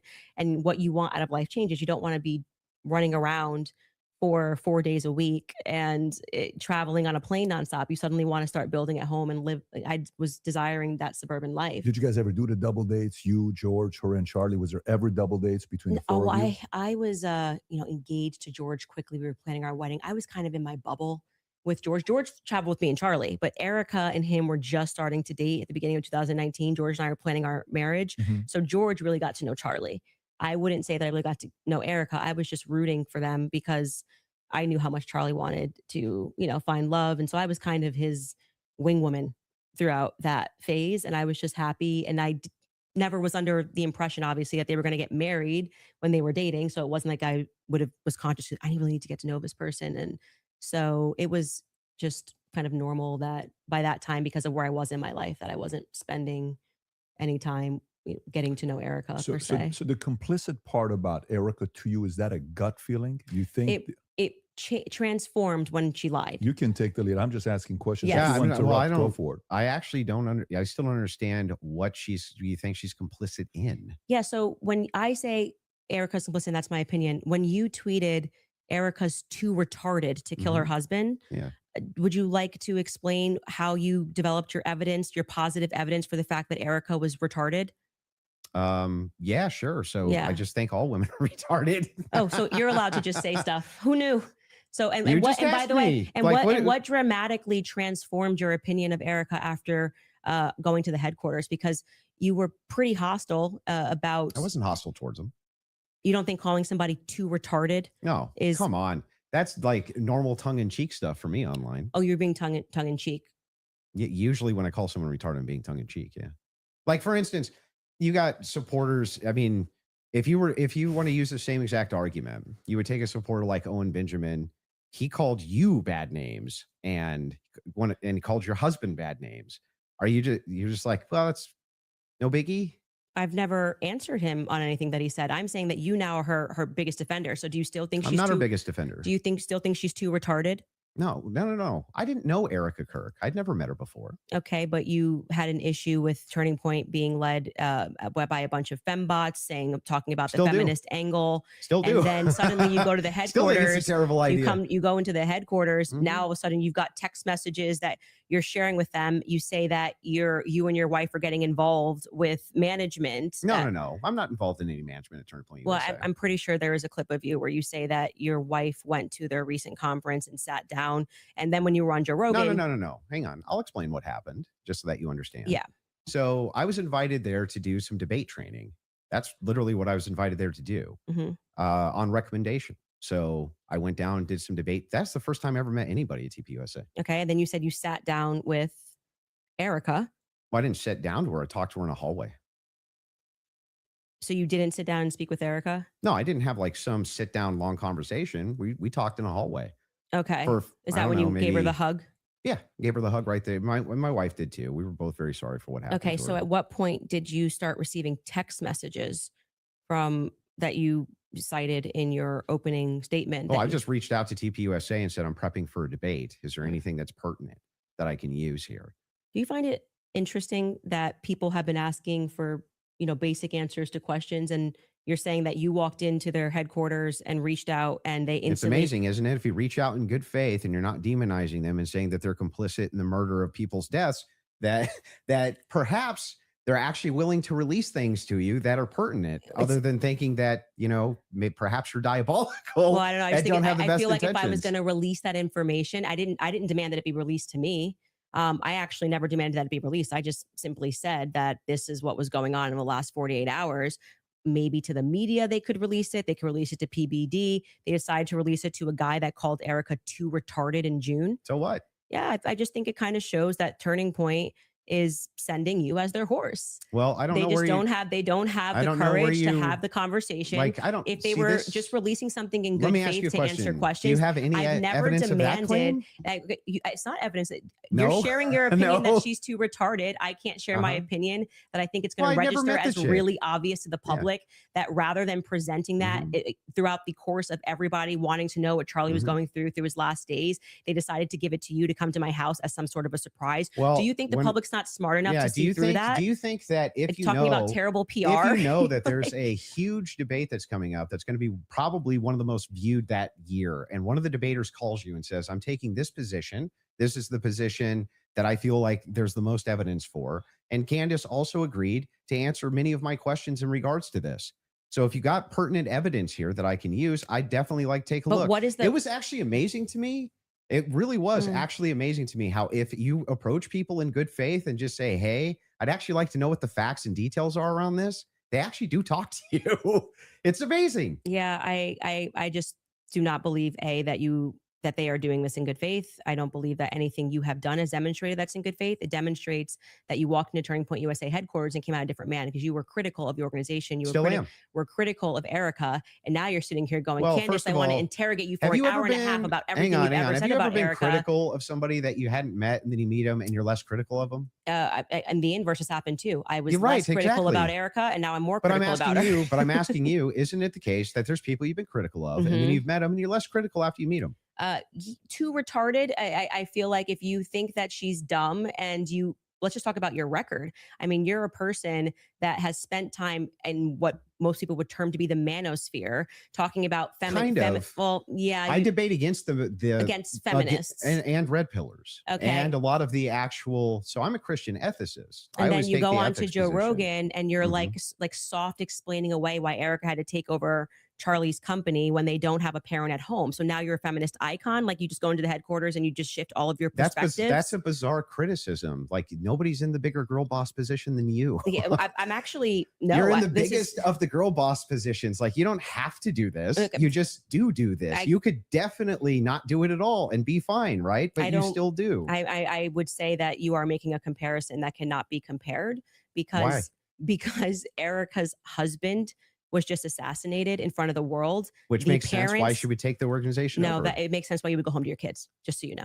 Wait a second. That's bizarre. Yeah, You because wanna they don't have a protect- parent. They don't have a you wanna parent and they've protect- just suffered a trauma. You don't Yeah. go into the office. You 6 want to days later. protect your husband's legacy, Yeah, right? No, And you're trying to find some the new legacy normal. is his children, not the organization. It's both. No, Yes, it is both. It's totally rational and reasonable to Nope. believe that it would be both Turning Point USA, that is part of Charlie Kirk's legacy. He worked his whole I life think for this it. is why people think she's sus. And his children. Now, for you though, to say that anybody's a girl boss, right? That's like the pot calling the kettle black. That came out of your mouth. No, if that was you, you brought up girl boss. Girl boss came out of your mouth. Yeah, I'm just saying, I'm telling you that you brought up this idea that I'm defending some feminist nonsense. I'm not. I'm pointing out that they're by the way, she's not qualified always to take over his company. There's always objective outliers to each situation. In fact, it's the exception that proves the rule. And the interesting thing here is like, I'm still just as critical of feminism inside of TPUSA as I've always been. And I'm just as critical of any pro-Zionist position as I've ever been. None of that's ever changed. By the way, I would think it's the most rational, reasonable thing on planet Earth to do if you wanted to actually see an organization change, to try to work with leadership or reach out to leadership to try to do so. Doesn't that make the most amount of sense? I would like to state for the record that I think Erica is underqualified from to run the organization. Sure. And on the more emotional aspects, I agree with what seems to be a majority opinion, because I'm not gonna say it's scientific, that any woman that would leave her kids and go right into the office after their husband was publicly assassinated does not have their priorities straight. Okay, well, I understand that you can have those criticisms, Yeah. but I'm not understanding still how that would make her complicit. I don't have to keep answering the same question. Okay, so but let's do you let's feel get- like you team got is an answer asking to how your- it's complicit? Your team is asking to play a clip. So if we Okay. want to play this clip to just finish this segment on the Erica Kirk topic, we can spend some time on that as well. So Okay. if you guys are ready in the back, we're ready. and causing that 30-06 diameter, as would happen with a pet and explosives, as we've demonstrated to you in the past, it accidentally, because of how Charlie was crouched, went up and hit his neck. And that ruined everything. That ruined everything. It was problematic. It's the reason why Terrell then had to scramble to get the cameras down, because they were never supposed to see it. They could have said reasonably that a 30-06 got eaten by Charlie, much more reasonably, obviously, than saying that the chicken bones in his neck stopped it because he ate vegetables. They panicked. That's why Terrell's nervous on the phone with me. Again, this is my theory, and I am now very much sticking to it. Okay. They panicked. It's the reason Erica had to step out. That's why she would have gotten on the phone with Terrell so quickly, because I was going, why is Terrell saying, well, I didn't want Erica to relive. Oh, that's why I did it. He didn't have an answer. He was nervous. It was crazy. But he acknowledged it. He spoke to Erica immediately. Why did you speak to Erica immediately? So do you believe that there was a shape charge that killed Charlie? Hey, can I ask you why you keep starting clips mid-sentence? Probably to get to where the clip is. No, it doesn't seem that way, because you can always start a clip at the beginning of a sentence. Like you're just it's completely out of context. Wait, But I didn't so prepare the in clips, but yeah, I think I it's didn't, like you but were it's kinda fine ready. to ask it to back Like it up. I said, I don't need to say what's happening here because the internet will clock it. But in this episode, we are now going, and that's why I said we're now going to look at some alternative theories. I made it very clear that this was a theory that I didn't want to look at. This is, I believe, because I don't have every episode on my head, but I'm pretty sure this is an episode where we presented the evidence that was in the car, the photos of what was in the car, right? And so we are now inferring off of what we see in the car that this very much does look like that we see a bunch of shattered Rode microphone, which was an early theory that I was actually interested in, but couldn't really wrap my head around what was the shape charge explosive. As I say at the beginning of the episode, it was just not my expertise.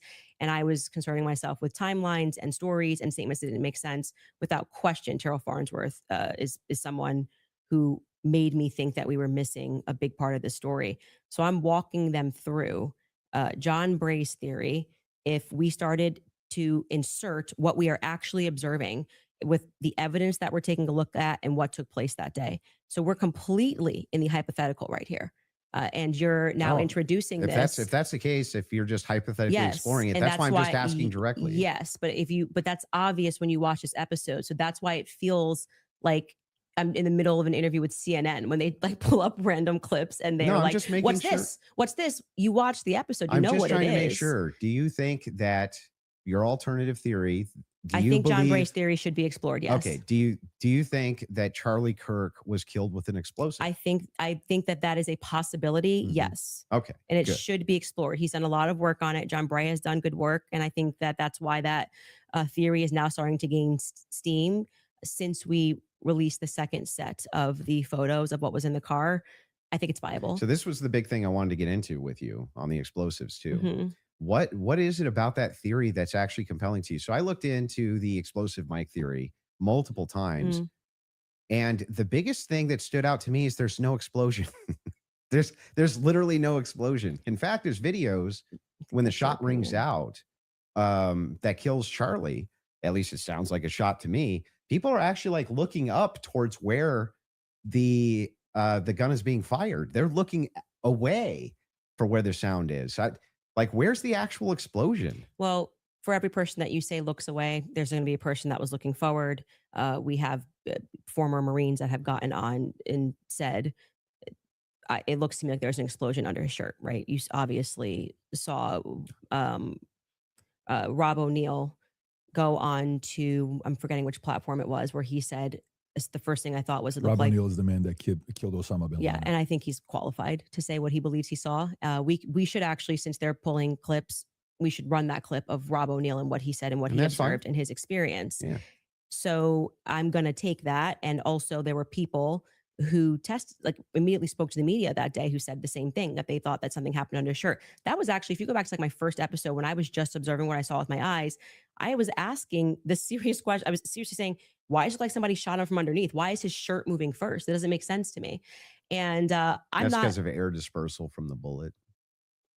So whenever a bullet is shot, a projectile shot, you can actually run this experiment yourself if you have a rifle. Mhm.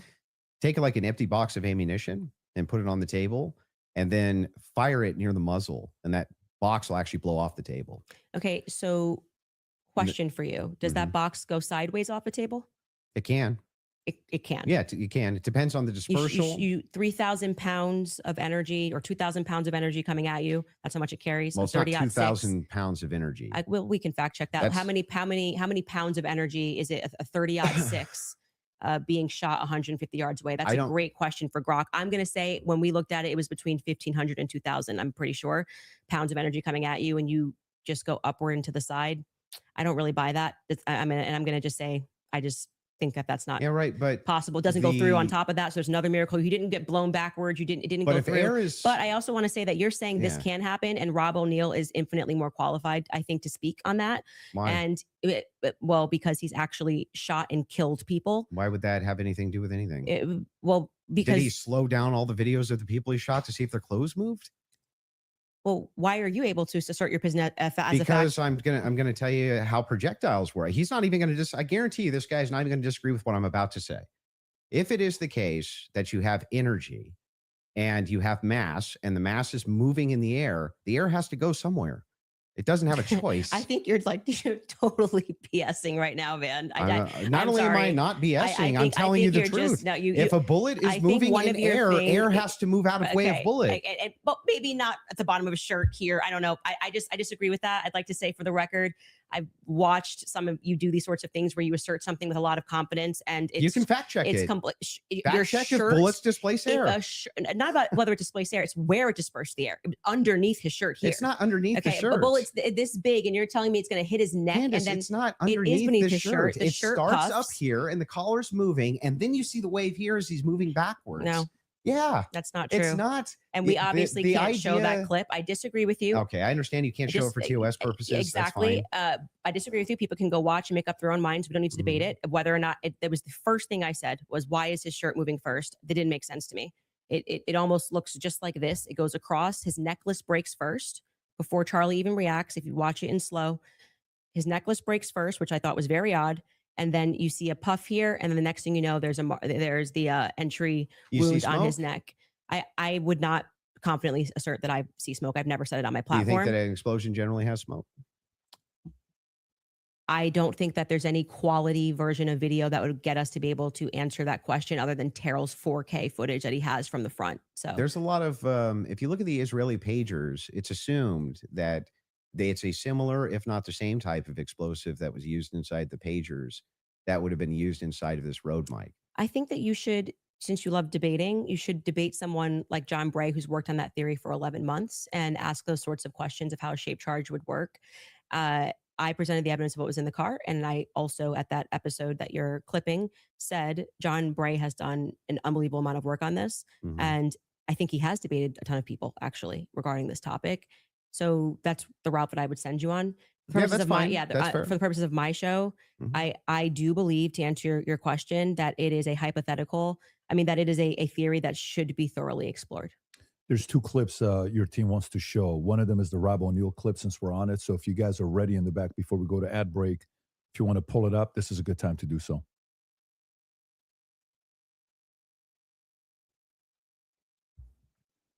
And good to see you, General Holt. You too. A lot of things bother it bothers me about this.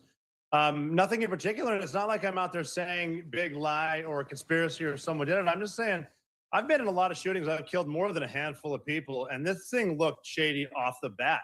I mean, I've killed people closer than I saw the camera, and I've never seen a shirt move like that. That looks like an explosion to me.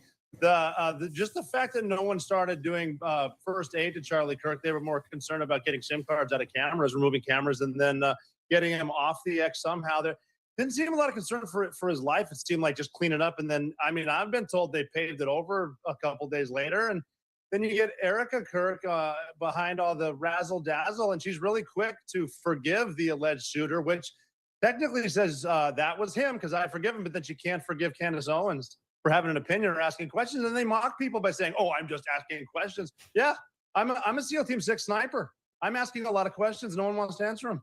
And you're able to ask. He's actually said very little about the explosive there. So I'm he just saying he observed, he said he's shot people up close Yeah. and he's never seen a shirt No move like dispute. that. And it looked to him like an explosive. That's no, what he no just dispute, said. But when I play that video at full speed, I can't see a shirt moving. I can only see a shirt moving when we slow it way down. So if I'm in real time, I'm just assuming this, right? If I was in real time and I was in like a close quarters combat, you kill somebody situation, and I shot them, would you even see the shirt move?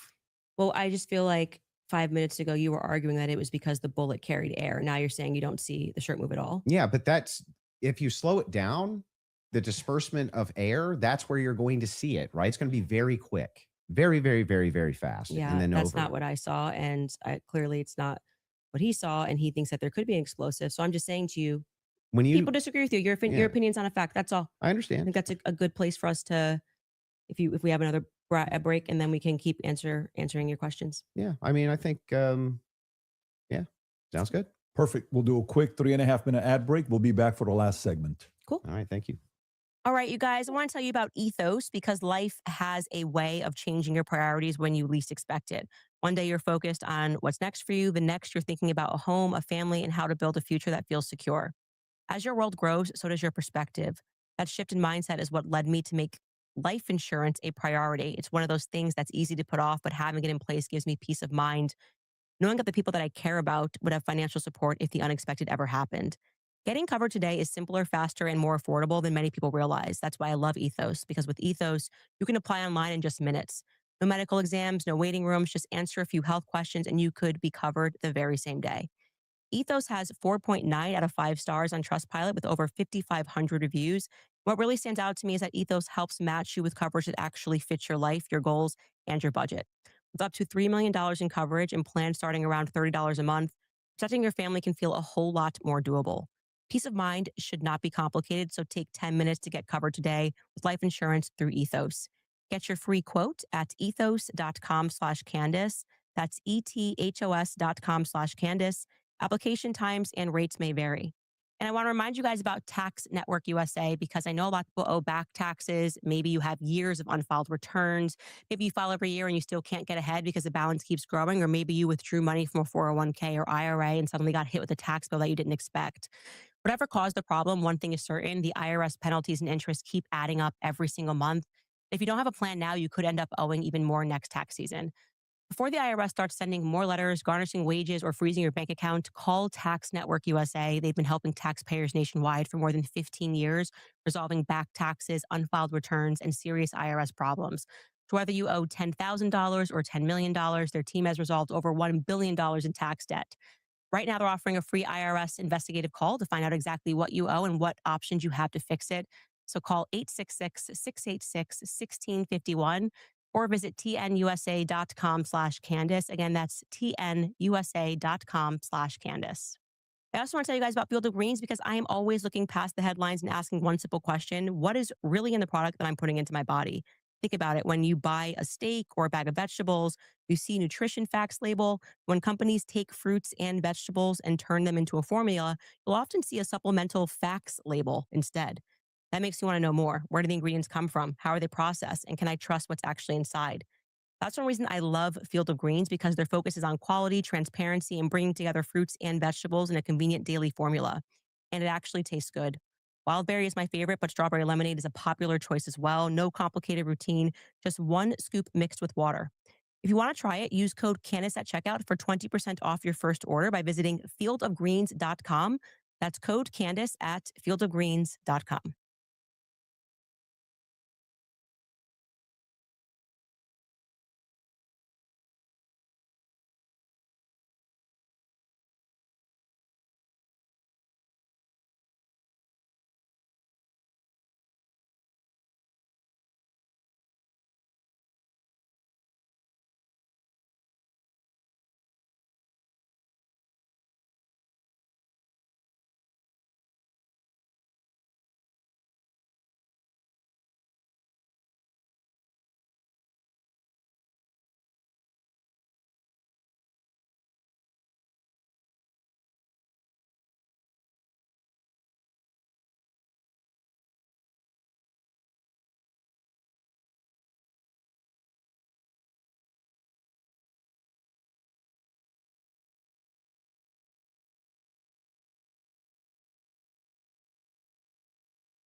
All right, fantastic. So, Andrew, if you want to go with your last couple thoughts.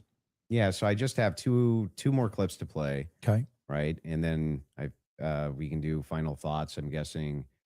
I feel like we got where we were trying to go, or at least for the most part.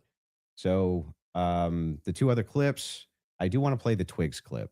That one is important to me. The Twigs DNA clip. Yeah. And they're going to pull it up just to have you respond Well, to it. you don't have to play it because, like, if you're saying that when I initially watched it, I thought that Lance Twiggs' DNA, like, he was directly responding to that because the testimony was a bit confusing. They started by saying that they were going to like explaining how they got the samples, and they said Lance, Matt, and Lance, Matt, and Amber Robinson, how they got their DNA samples, and then they started speaking about the gun and said, multiple prints were found on them. And then they moved and they said Lance Twiggs's DNA was found on the screwdriver. When I went back and rewatched it, I realized, well, they haven't officially said that Lance or Amber are on the gun. So I think I've already conceded that we don't know that. So I think, like, but if you want to play the this clip is directly you saying it is on the gun. Twigs' DNA I'm saying is that on I the feel gun. like I've already said to you, like, I've made that concession. But just to be clear, whenever I make a mistake, I just correct it. So that's why when you were asking me 3 times, I've already said we don't know yet, and I've corrected that mistake. So if the purpose of you showing this is to demonstrate that Candace makes mistakes sometimes when she's taking in a lot of information and she's reading through legal documents and she's trying to remember No, it's not 9-hour actually. testimony. It's just demonstrate something else. It is, in fact, the case. We're all going to make mistakes. Yeah. I'm going to make mistakes. And I've already You're conceded. going to make mistakes in the case. Yeah. But in this case, you were very adamant that his DNA was on the gun itself. Yeah. So I'm just saying that it's not ruled out. We know that there's 5+ prints. I've said this so many times. I had to rewatch the testimony again. It's like 9 hours a day. It got very scientific when they were speaking about this. And I think I wrongly extrapolated that they meant all 3 of them were on the prints when the only person they officially named was Matt Robinson. So we don't know yet if Lance Twiggs has his DNA on the prints, DNA on the gun officially just yet. Okay. I've already conceded that. Sure. So that's fine. And then the last one is one with Erica Kirk. Sure. This is like the Erica Kirk. All right, Well, Erica. You could just sit down with me, Erica, but we can do it this way. This goes back to a previous claim that you made. Yeah, why sure. I'm bringing it up. Straight to jail for questioning, at least, Erica. I don't care who's mad. I really do not care who wants to be upset after this episode. Really, you will be wasting your breath. You can spend $1 billion on influencers because this is all becoming increasingly inexplicable. You are asking me to be an idiot, actually, and I cannot do that for you. Someone once commented beneath this show that if the situations were reversed and there were this many verifiable lies. So straight to jail? Yeah, so that's the show intro. And straight to jail is a monopoly term. Okay. Like, So do not pass go. Yeah. Do not collect $200. Yes, it's obviously tongue in cheek. And then we explain that actually I think that she should be brought in for questioning because of inconsistencies. So this is the exact episode when I started to think that she should be sat down and questioned. And I still believe that. I still hold the perspective that Erica should be sat down and she should be properly questioned. Do you know that she hasn't been? No, actually, that would be a great thing for the spokesperson of Turning Point USA to say that she's already. Yeah, but why do they? I mean, my guess would be she hasn't because they returned everything to her. Yeah. But why do they owe you that though? Why they don't owe me anything. That's my show you're watching. Just the clips that you're pulling are from my show. So if I want to say something on my show, I can say that. I didn't say they owe me something. I don't think that's ever unless you have another clip. But if you say like you need to be sat down for questioning and you don't even know if they haven't been, that's strange, right? Do you know if they have been? No, I have no idea. So you're just saying, what if they haven't been? Yeah, if you're just kind of filling the air. If your entire thing is junk. No, it's not junk. If the query is why is it that Erica Kirk's not being sat down for questioning, but you have absolutely no knowledge whether or not she's been sat down for questioning or not, what that does is it creates an innuendo. It creates an inference. It creates out to the ethos that this should be happening because something's wrong here when you actually don't have the knowledge that anything's wrong at all. I just think that my opinion is that she should be sat down and questioned. But you're not sure if she hasn't been. Yeah, and you're not sure if she has been either. So, like I said, I feel like now you're just kind of filling the air with nonsense because Turning Point's like, we want To my make knowledge, sure that you go in there and you nobody- defend Erica. And I have to say, I don't think you've done an extraordinary job Great, at that. but I'm not here to defend Um, Erica. The Well, thing is, I though, would is say like, that since 4 out of 5 of the clips that you Yeah. had on the ready when we asked you guys ahead of Mhm. time, I mean, I want to just assert how professionally we have dealt with this debate. As you can see, we have not planned any gotcha clips for Andrew. I expressed to him that what we were going to do was just to use people for fact checks, and because I might not remember something, or I do remember something, and you're saying no, and that is what I think will register to people as very well, wait, I fair. expressly We did not take out of wait, what? context clips of Andrew But to I try to repair. expressly said Please that don't I cut was me going to off. bring We claims. did not. Right? No, when you said you were going to bring claims that Your you would want me to claims. speak to, you didn't say I intend on sitting you down with out of contexted clips to which we said to you before in an email. Any clips that you want to share with us, send it Mhm. over. Let's assert a debate claim so that we can both be ready to respond to it. This just That's not really what happened. well. What didn't yeah, happen? this the way that you're framing the exchange, What that's do you not mean? that's not actually what happened. We were negotiating. It is true we negotiated out the claim itself, right? Which one's going to take which position. I wanted to make sure that I had at least an hour and a half on mine, and you got the time for yours to question me. We did. We got through your hour and a half on mine, roughly an hour and a half now on mine.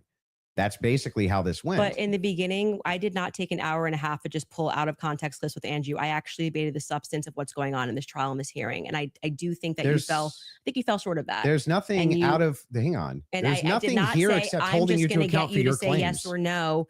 Well, we Yeah. were supposed to be debating the case This and is whether part of or the not case. there was overwhelming evidence. These are your claims about the case. No, you then admitted that now you're getting into another sphere and you want to talk about the transcendentals and things that I've And said. we got through. And like 4 yeah. out of 5 of your clips are about Erica Kirk. So the general I perception don't think 4 out of 5 even is were. your turning points horse. Oh, I so you think just- quite just- a few you of just- them were. you Were just- there 3 just made it Ericas up? or 4? So you're just making stuff Can up. we get a count of how many were about Erica? I feel I like think it was Yeah. 3. 3. 3. Okay. Yeah, 3. I 3. said 4. But those are extraordinary sorry. claims. That's which is why you're asked Okay. about them, Well, right? okay. But the point being is now you're veering into trying to get me to defend my opinions, and then you completely shirk responsibility when I point claims. out yours. No, they're not claims. When No, you they're tweet Erica claims. is too retarded, you go, that's just whatever, and then you move That's on. a claim Uh, that and I'm responsible for the claim. Well, earlier when I brought it up, you said that it was tongue in cheek. Yes, sure. That's me responding to your criticism Okay. of the claim. That's all I'm doing here. I was interested, and And I'm happy to get into also the Patsy stuff now, if you would like to. well, Your that team was has one more supposed clip be they the want to whole play The from one 7 more, days okay, ago. sorry. They got one They more had clip. to. and We then were can go getting to into the Patsy stuff, and you stopped it, and I was explaining to you. Oh, they have one more clip. Okay, let's go.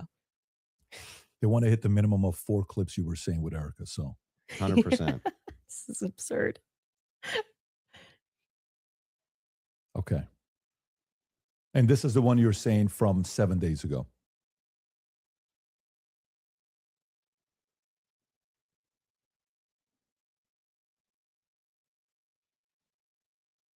Okay. While they're looking for that, do you want to continue? Yeah, I mean, Yeah, can I yeah. ask a question? I know it's been, or like, can I ask a question? Or are we Not just in really. I'm just gonna. Okay. We're going to hold to the actual contract itself. The But- contract does not say that you are allowed to just question me without me being able to respond to you I've never said you or can't have respond. a conversation. You've been able to respond to every question I've asked you. And by the way, the other thing is like Let's have it your way. I want it to look like Still happy we've to have done the everything debate. Andrew wanted to, so that people can fairly assess the situation. So you have it your way. I Totally will not fine. ask a question. Totally fair with me. So are you good with her asking a question or He no? said no. Waiting for the clip. Okay. So you want to wait for the clip first. Okay. Mhm. You guys have it in the back? Okay, beautiful.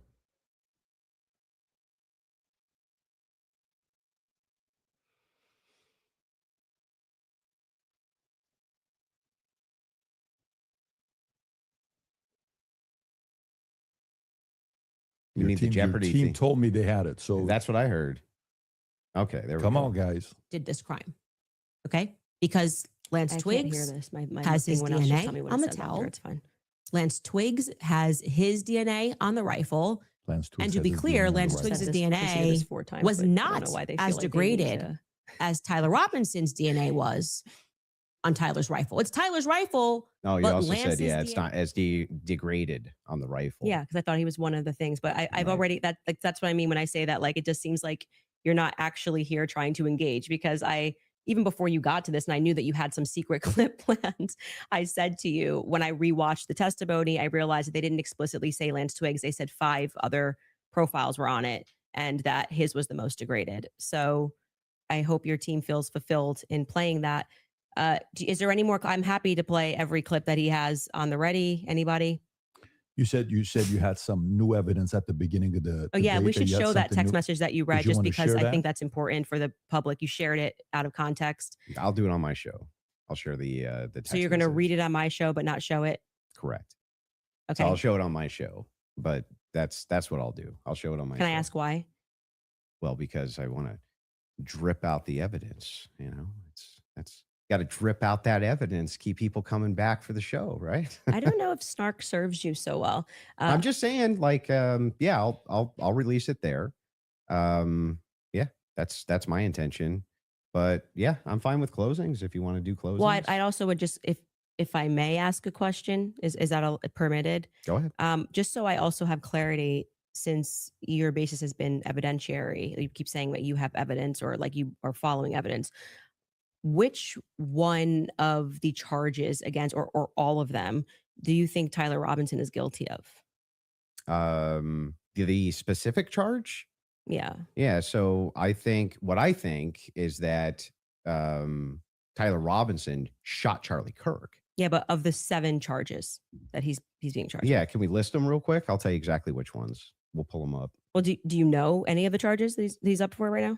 Yeah, of course. But I Can you- want to can you make sure name that we one? have them listed. Yeah, but like can you name one? Because my general perspective is that you don't actually care about this case. You're not Is following that the it? case. That's the Yeah. question. You're Yeah, just not but following it seems, enough. It seems pretty, like, if you're going to engage and you're going to say the evidence is overwhelming that Tyler Robinson is guilty, I just think that you should, All like, right. can you tell me one Then let's do the charge that counter. he's... You can really, yeah, this is a great gotcha. No. You just got to ask me, play Yeah. clips out of context, put me Yeah. in the hot seat. So please just answer the This question. is fair. Can Name you all name- 7 can since you- you've been following the case. Okay, sure. You Go ahead. name one. Yeah, you named all 7. I'm happy to do that, but can you name one? I think he's been charged with murder. That's actually incorrect. Okay, great. Now name all 7. He doesn't even, this is like, Name all 7. and I Can you think name all 7? I can. Then do it. Sure, you don't have to Do put it. No, do it. I'll count them. Go ahead. you don't have name to put 'em. your fingers up. I Okay, can do hang on. that. Name them. Yeah, sure. Name them. The first charge is aggravated murder because that's what carries Okay. a death sentence in the murder. state of Utah. No, Next. that's not. That is literally not murder. Okay. And so Next. just for people, no, I don't have to do it in a time limit. There's nothing going on. And just to explain to people the difference of why that really matters and shows that he doesn't actually care about this at all is because aggravated murder, it's narrowly defined, Just and because avoiding it the carries question. a death sentence. I'm going to answer the question. Okay. You're just going to recognize that your strategy of thinking that people are intimidated when you try to put a time constraint doesn't work, and you'll be better the next time you debate I got someone. it. I got it. Give me the other ones. The more you cut me off, the longer I'll take. Do you want to just wait for me to finish of why that's a big difference so that No, people I just don't walk want away? you to list the charges. Yeah, I'm going to do that. You just don't get to pretend that there's a time constraint for me to do that. Well, how long does it take you to list 7 charges? Because I'm speaking. You just got to. It sounds like you're just delaying it because you don't know them. I know all 7 of them, Then and I'm tell going to me say them. again because you're going to get embarrassed. You don't have to rush this. I'm also showing an example of a very flawed debate strategy. I Okay, actually well, am I under got no one. time constraint. I got one. Great. The second charge is the felony discharge of a weapon. The next 2 charges are for obstruction of justice. Okay. The next 2 charges are for witness tampering. And the What's final, the specific charges though? that is them. Obstruction of justice, Both of obstruction those- of justice, witness tampering, witness tampering. Okay. And there's no other specifics to them. Well, I can tell you why he's being No, charged with it. just the charges and then 7. Yeah. See, the bad thing is when you try to be an a-hole and it doesn't work. What's the 7th? The last charge is violence in front of a minor. Okay. Got it. So then he's being charged with murder. You just say aggravated murder. That's the distinction. You just want to It's a massive. It's Got like it. you cannot Massive. say murder versus aggravated massive murder. distinction. This gets to the entire crux of why him being up for the death sentence. And I actually find the defense's filing about why this is not aggravated to be very compelling of why it's not aggravated murder. I actually think that the state was going to even try to pull this off, they should have charged him with just murder. And then I do also, again, want to stress to audiences that debate strategy of thinking that you have to speak faster or somebody puts your hand up and they try to pretend like it's some sport. I think he thinks it's a blood sport. It's not. It's about being right and being principled when you're engaging. And you can make mistakes. I make mistakes all the time, but at least be genuine in pretending that you care about this case enough to know one of the 7 charges that are up against Tyler Robinson when you say the evidence is overwhelming that he's guilty. If you would like to move to final statements, I'm fine. I want to make sure Andrew has had the time that he has requested. I think your team would like to pull up the 7 charges that he just asked you about. If you Sure. guys want to pull that up just to confirm the 7 you went through. Can you guys zoom in a little bit for Aggravated murder, felony discharge of a firearm, obstruction of justice, which is counts 3 and 4, 5 and 6, tampering with a witness, and count 7, violent I said offense in the presence of a in front minor. of a child? Yeah. That's what So I said. 5, 6, tampering witness, 3rd degree felony. Now I did notice something I just was curious about. If I'm just wondering, when you pulled out your phone just before you asked that question, did somebody by chance text you that question? You can check my phone. I'm just curious. No, you can absolutely not. I have not had one communication Okay. with a single person, not even my producers who are in there this whole time we were here. You want to check my phone? I'm happy to do it because you're just going to get double embarrassed. Where's my phone? You should want to do see it? I'm You just can. curious. Yeah. You can literally do that. Here you go. PBD, you're the moderator. Okay. Take it. Let's see See it. if anyone was texted at all during this debate All right. about the violent charges or anything. I'm looking through this. You give me permission. You so I'm have looking full at the, I'm not permission gonna to give go through my names. phone. I don't need to So cheat. the last one has nothing to do with it. It's just a compliment. Mhm. I haven't even read my text messages. That's So a compliment. he's reading them. You're okay. You're giving me permission. I'm Yes. just going to read 3 of them Yes. to 1132 because after that, I don't need to read it. And you know their texts. Could have been Telegram. Could have been something. All like I that. have is Signal. You can check that too. I only have Signal. Telegram I used in Russia, Okay. And that was it. I downloaded for I'll Russia. take your word for it. Yeah. Then- I don't need to like. I Okay. deeply care about this case. I don't need to I pretend get to it. know If you stuff that deeply I care don't about know. the case, I Yeah. just, I have my other question is about the steakhouse receipt. You just said that you were done asking all your Nothing, just questions. so you know, Yeah. nothing there. There. I don't Yeah. Do you need to have the that. steakhouse receipts? My question. I have said several times that I have never said I have the receipt for the steakhouse. I have said the person who's working on that story is going to be forthcoming with the receipt. And that was what I was responding to. And he then dropped the receipt. He redacted elements of it.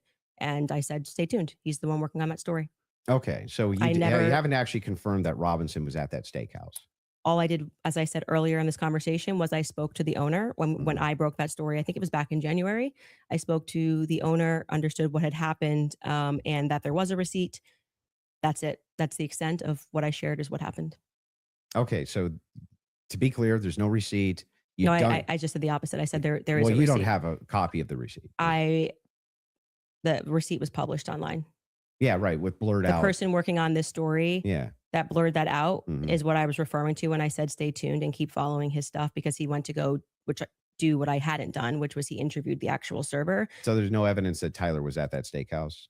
I would say the receipt with his debit card number, it would be some hard evidence if that I agree with that, Yeah, but- so that's it. But you're questioning me. But is there, as of right now, He paid, if you're asking me, did he pay with a credit or debit card? The answer is yes. No. Is there proof that that was actually his debit card that he paid with? I think you should follow the person that is behind that story. Well, It's the more reason I'm something that- asking you is because you always include it in your timeline that he traveled to the steakhouse. Yeah, we've been building a timeline with things that we Mhm. feel are But is there any actual Utah 1102 evidence? approved. I think speaking Yeah. to the owner, knowing that there's a receipt, seeing the Mhm. receipt is good enough to put on But- our timeline. But the receipt itself, the question I always had about it is, couldn't you just call the merchant? Like if I've ever had a merchant account, I just Mhm. call the merchant Well- account processor and say, what's the name on this? Yeah, I would stay tuned. I feel that having spoken to the owner, that the evidence is compelling enough to put onto my personal timeline of Mhm. what took place on that day. That's where it's going to stay. And if it gets debunked, I'm happy to take it off. If Mhm. that's what you mean, that's how an investigation works. Like I said, I did more than enough. It would definitely pass the test by the Utah 1102 rule for sure, for certain. I've To be done- submitted as hearsay. well, yeah, beyond that, because they Yeah, didn't even but- have receipts. They were like, Bob told But me the this. question is, the receipt itself, it has not been verified to have been Tyler Yeah, I just want to Robinson's, say you're right? holding me to a higher standard than you are. I'm not even holding it. in I'm the just prosecution. asking specifically. Yeah, I've been very forthcoming. I've told exactly Mhm. what happened. I spoke to the owner. I got the tip, and So I should that be chased it added in down. an official timeline that It's you in give? my timeline. It's my show, and we can add and subtract what we want, and we do. If You we can get do what something you wrong, want, sure. But Cool, I I'm just wanted to asking, make sure. should you include a thing that you know hasn't actually been verified to be Tyler Robinson? yes, you should. If we're trying to build a timeline, you should. Yeah. You don't think that falls And then you should under- remove it if someone somehow debunks it. But I think that there is very strong evidence that is where he was, and What's the strong evidence? Just the two people who said that they saw him? You know, I'm actually all good with being. I feel like Okay. I've sufficiently answered your question about how I got All the right, fair enough. information, what happened next. Would the next stage of this investigation being somebody accessing knowing what his debit card was and confirming it? Yes, and I do believe that will happen. If it does not happen and it gets debunked, I'll remove it from my personal timeline that I share on my show. That officer, the first officer that was up on the roof. Mhm. Do you remember his name? Officer Bagley. Yeah. What was his first name? Christopher. Christopher. When Christopher got up on the roof, you talk a lot about how his camera died. Well, he talked a lot about that during the About his preliminary camera hearing. died. Yeah. Do you think that he planted that screwdriver up there? No. No. Who do you think planted it? If we're just going on am I allowed to have an opinion? Of course. At this stage, I would say that I don't buy his assertion on the stand that he didn't check to see if anybody went onto the rooftop before he got up there. I do think that it's possible, it's at least plausible that the screwdriver was planted. I don't believe him. What I can say strongly is that his cam died at just the right time. His body cam died at just the right time. I think that, as you were just grilling me about whether or not I had got the merchant receipt for a debit card, that kind of makes difficult that we just have to sort of trust that a screwdriver was found and we don't have any should be evidence of a police body cam. But like I said, you accept that stuff and then are like, did you call the merchant and get it just seems like you Well, I'm not adding. hold, I'm like not I said, adding you this hold the to prosecution to Well, the wait a state to second. a higher standard I'm than not you do to adding people. unconfirmed evidence to an official timeline that I'm putting out either. What do you mean an official timeline? This is my Well, this is timeline. I made it at home. So then it would be official to your show? Sure. Yeah. Okay, great. So then your official timeline, Candace Owens' official timeline, Yeah. includes a steakhouse stop Mhm. that has not actually been confirmed at all. Well, yeah, it hasn't even been discussed by the prosecution. So it's not like you're debunking that it happened. Well, there's no evidence for it. There's no good evidence for it at all. There's no camera there.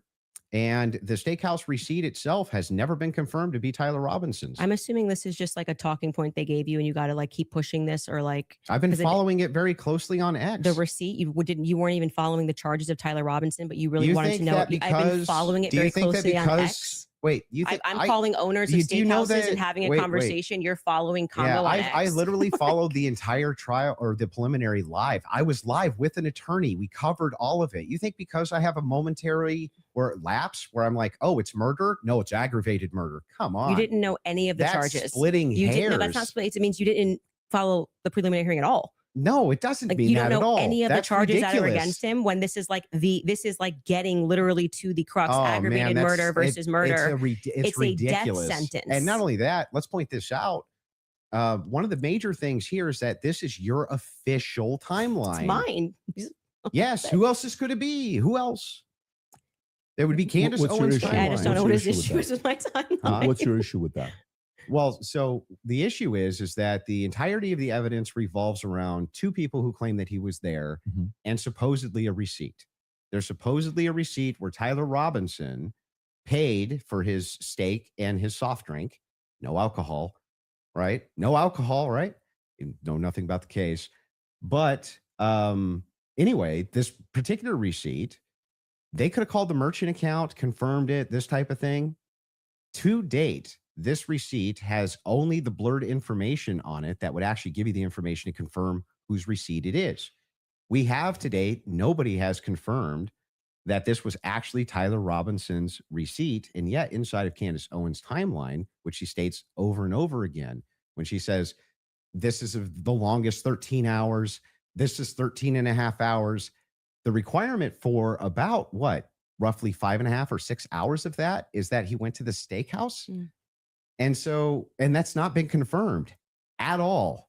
Not even a little bit. I feel like saying that I spoke to the owner of the steakhouse is me, like not just being on X looking at opinions, but actually doing the legwork. And that's why like I said, if you think this builds up a rapport with your audience and makes you seem like a serious person, we don't have to keep belaboring the point here. I feel like I've demonstrated that I did as much as I could to confirm this when it came in. I spoke to the owner of the restaurant. obviously took down everything he said, noted that there was, in fact, a receipt that he pulled. That receipt that was published is real. A debit card and a credit card was used. If for some reason somebody misidentified something down the line, or we find out it's a different Tyler Robinson, I'm happy to remove it from my timeline. But for right now, I think that there's enough under the Utah 1102 rule for me to keep it there. I don't really think we need to keep going into circles about this receipt. It's my timeline. I don't know why the 1102 rule would apply here for your Because timeline. you will constantly cite things that are said in that courtroom that have less evidentiary support than me contacting and speaking with the owner of the restaurant. It's not like I dreamed it, as to use your expression. So it's in my timeline, and I'm going to keep it there if that's cool. Sure, you can keep whatever you Great. want there. I'm Okay. just saying that there's no evidence he was ever there. Okay, thank you. I think No I hard delivered the evidence point. anyway. Yeah, I'm fine with closing. Okay, so the last thing we're going to do before we go into ad break, right after this, will be final thoughts. I'll be asking both of you if anything, if anything on your opinion, thoughts changed on the case, and then we'll finish it up from there. So with that being said, a 3.5 minute break, and then we'll come back for final thoughts. All right. All right, you guys, if someone followed you everywhere that you went, recorded what you searched, and studied your habits, you'd call the police. When your smartphone does it, we call it convenience. At Zero Ghost, they believe that you shouldn't have to trade your privacy for convenience. That's why they created the Ghost phone, a smartphone built to give you more control over your personal information without giving up the things that you actually need a smartphone to do. The Ghost phone has been professionally hardened to minimize unnecessary tracking and make your phone substantially more difficult to hack or compromise. And considering what some of you have been searching lately, such as what does it mean to be yanking and banking, maybe your smartphone doesn't need to know quite so much about you. The best part is that you don't have to become a cybersecurity expert to use it. You can keep your phone number, you can keep your carrier, you can use your normal apps, call, text, take pictures. You get a normal smartphone experience, but with the privacy and security at the center of it all. The difference is the phone is built around your privacy rather than building a business around your data. So yank and bank your way over to zeroghost.com/Candace and use code Candace at checkout for $50 off your Ghost phone. That's zeroghost.com/Candace. Installment plans are available at checkout. I also want to remind you guys about American financing, because it is no secret that everything is starting to feel a lot more expensive. If your daily essentials are ending up on a credit card, those double-digit interest rates are quietly draining your bank account. If that debt is starting to feel heavy, you should know that you're not alone. If you're a homeowner, you've likely looked at your mortgage rate and thought, I shouldn't touch that. But American Financing offers a smart equity loan so that you don't have to. It allows you to wipe out high interest debt and lower your monthly overhead while keeping your primary mortgage intact. It's a surgical strike against debt. Unlike a fluctuating HELOC, the smart equity loan is a fixed rate loan, giving you a predictable monthly payment. At American Financing, there are never any upfront fees to find out what you qualify for. So talk to a salary-based consultant today. These experts who are paid to help you save, not to sell you more than you need, can help you if you call 800-795-1210. Again, that's 800-795-1210, or visit americanfinancing.net/Owens. Again, that's americanfinancing.net/Owens. I have to tell you guys about Nimi Skincare. You know I love them. They make the best tallow skincare products I've ever used. Their tallow comes from grass-fed, grass-finished cattle raised on a Montana farm. And in a world where so many companies hide where their ingredients are coming from, that really matters. Everyone seems to be talking about tallow these days, but not all tallow is created equally. Nimi has focused on sourcing exceptional ingredients and creating products that people genuinely love to use. That's why I've been using Nimi's Sunshine Tallow Cream and their Buzzin' Tallow Balm. The Sunshine Tallow Cream has become one of Nimi's most popular products. It's rich, nourishing, and made with tallow, aloe vera, avocado oil, and shea butter to deeply moisturize the skin while it's feeling lightweight and comfortable. It leaves your skin looking soft, hydrated, and healthy without that greasy feeling. When my skin needs a little extra support, I reach for the Buzzin' Tallow Balm. It's a richer formula that helps lock in moisture and leave skin feeling deeply nourished and cared for. What I appreciate most is that these products are rooted in simplicity, high quality ingredients, American sourcing, American manufacturing, and skincare that simply works. So if you've been curious about tallow skincare, now is the perfect time to try it. Visit nimiskincare.com to save an additional 10% off your order with promo code Candace10 at checkout. Again, that's nimiskincare.com, promo code Candace10 at checkout.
All right, we are finally at the end. For those of you that are watching it, maybe a good commentary for you would be the following on if you're a Andrew fan and you still are saying, you know what, Andrew's arguments were solid, great. Candace, great. But did anything change your mind? Did you watch and say, you know what, I had this position over here. This would be an interesting commentary to hear. And of course, for all the people that are watching, I was just whispering to them here before we wrap it up. I think whether you're a fan of Andrew or not, whether you're a fan of Candace or not, nobody can dispute the fact that these guys agreed to sit down and talk live. Others were thinking this was pre-recorded. This is not pre-recorded, just so everybody knows. This is purely live. This is a little bit scarier than pre-recorded because pre-recorded can do edits. So whether you agree with them or not, let's make sure we respect both of them for having this sit down. And before the final thoughts, I want to make sure you guys hear that from me as well, for inviting me here as well. Of course. I do know one day, I think it was last week, you sent a message on one of our accounts. You said, can I talk to Patrick? We got on the call. You said, Patrick, can you moderate this? And then I said, great, let's do this. And so before we wrap up, final thoughts, I'll come to you first. Yeah, she had nothing, just nothing. For all of her claims of patsy, nothing. She didn't have a single claim. She didn't have a single solid piece of evidence. She had no positive evidence Israel's involved in anything.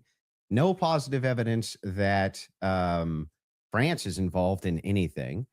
No positive evidence TPUSA is involved in anything. No positive evidence that Erica Kirk is involved in anything.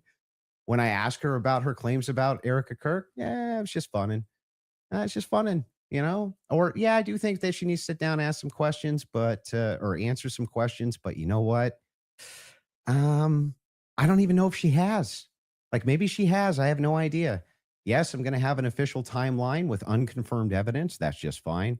Hey, it's hearsay. If that's good enough for the state, it's good enough for me. But my biggest problem with the state is that they're admitting all this hearsay. It's like she's a contradiction machine.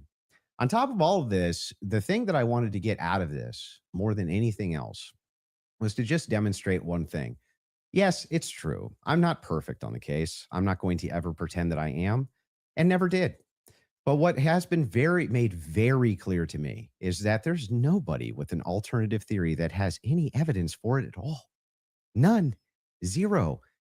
And the continuous kind of expression, we're running an investigation.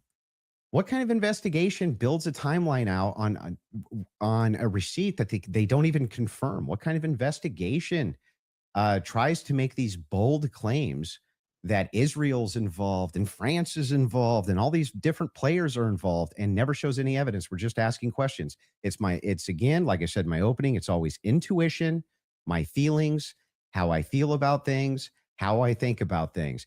Andrew, how many times did you hear this today? Andrew, you can't tell me how I'm supposed to think. Yeah, nobody's trying to tell you how to think. But you should rationally come to your conclusions based on evidence and facts. And the truth is that 90% of what you're saying is simply intuition based. It came to me in a dream. It's intuition. Almost none of it has any evidence at all. Just I'm skeptical because these people over here said things, and that makes me skeptical. It's like, but no evidence. Note this to the audience, to everybody watching. You might hate my guts. That's fair enough. I get that. I'm not the most likable man. I understand that too. But there was nothing. I mean, no evidence at all that Tyler Robinson was a patsy that was ever put forward by Candace this entire debate. Now, maybe you could say that we stalemated when it came to whether or not Robinson did it. She says, I found the evidence convincing. Or unconvincing. Andrew says he found the evidence convincing. Okay, fair enough. Maybe you can't do too much about that, but there was nothing. She had nothing for Robinson being a patsy, nothing for any of her conspiracies, not a zero, zilch. And she backed away on a bunch of them. This is the first time I think she's ever really backed away from the Twigs thing. First time I've heard her back away from the Erica thing, back away from TPUSA, being very cautious about making any of those claims now. Whereas on her show, much more likely to be making those claims. So she just had nothing the entire debate. Zero. Candace. Well, I think that is quite a conclusion. Admitting somewhere, maybe we stalemated. It probably signifies what I've been saying from the beginning, that you didn't feel that you were strong. on the actual facts and the evidence, which I was willing to engage with you. I wanted to go over the screwdriver. I wanted to go over the towel and the things that you've mentioned, and you wanted to then move the conversation into a defense of Erica Kirk and her character, and what I've said about Erica, which is my opinion. And I have not edited that opinion after discussing with you. I would like to extend a compliment to you for being willing to sit down and to have the conversation. I still walk away feeling that the people who are jumping on the bandwagon about this case don't care about this case. They don't care about Erica Kirk. It tends to be follow that they take a meeting with Turning Point USA and they come out and suddenly have a lot of junk to say about Candace Owens. And I do want to also stress that Turning Point USA tried to pepper him with something as a surprise. He showed clips that were meant to be a surprise. I did no such thing. I stressed to PBD from the beginning that I was grateful he was taking this on and that I wanted this to be a clean debate because I believe I can win this on the merits. And I believe that I did win this fully on the merits by engaging the evidence of what has happened. I do still believe that there is more evidence which supports that there are more people involved and that Tyler Robinson has been set up, and that none of the evidence that was presented was in any way overwhelming, which is why I think you wanted to move to end that discussion quickly and to speak to me about France and to talk about this Panguitch receipt and my timeline. I want to remind people that a lot of the at-home investigators, which you were open to, as you called them, internet sleuths. I think it was on a show that you did right after Charlie was assassinated that internet sleuths would solve this. This is the reason why Charlie, a year on, is still a conversation every single day trending on Twitter. I knew Charlie. I cared about Charlie. I care about finding out what the truth is here. My heart is in the right place. I think anybody who watches my show or even just watched this debate knows that if I get something wrong, I'll instantly correct it and own it. I'm not arrogant. I don't need to sit here and pretend that I didn't misspeak on the Lance thing. It hasn't been ruled out. But you saw that he just really wanted to hammer that point. Part of being a well-meaning person is to concede when you are wrong, to take something off a timeline when you know it's not right. And I would like to think that that is why I have earned the audience that continues to follow me, because they know my heart's in the right place, that I deeply cared about Charlie and I deeply care about the answers. I want to thank Andrew's team who are providing the fact checks. It's a very small room that they're in. I want to, as always, thank my team who worked really hard to make this happen and flip this set. And to you, PBD, just for being a great moderator. I think very fair, letting us both speak and making sure that Andrew got out of this what he wanted, which is a little more than what I wanted. But I'm very content with how I dealt with this. And I trust, I don't need to convince the audiences with the magic trick of what they need to think about this debate. They can watch it and draw their own conclusions. Beautiful. Fair from both of you. I think the audience won. And again, from the beginning, all of this is because of how much love and respect we have for Charlie Kirk, a great man that's no longer here with us. His 1-year anniversary is coming up here. I can't believe it's that quick that is here. The audience, I think you also won if you did support the Crucible, support the Candace Show, support the PBD podcast, subscribe to the channel. This is how you help these voices get out even more, especially going into future when this happens. You want a lot of independent creators to have these types of discussions. And last but not least, the two of you, I respect you guys again for having this conversation. It is not easy to do so. Hopefully this will lead to more discussions. A lot of different things we talked about. I'm sure there will be a lot of follow-up. With that being said, take care, everybody. God bless. Have a great weekend.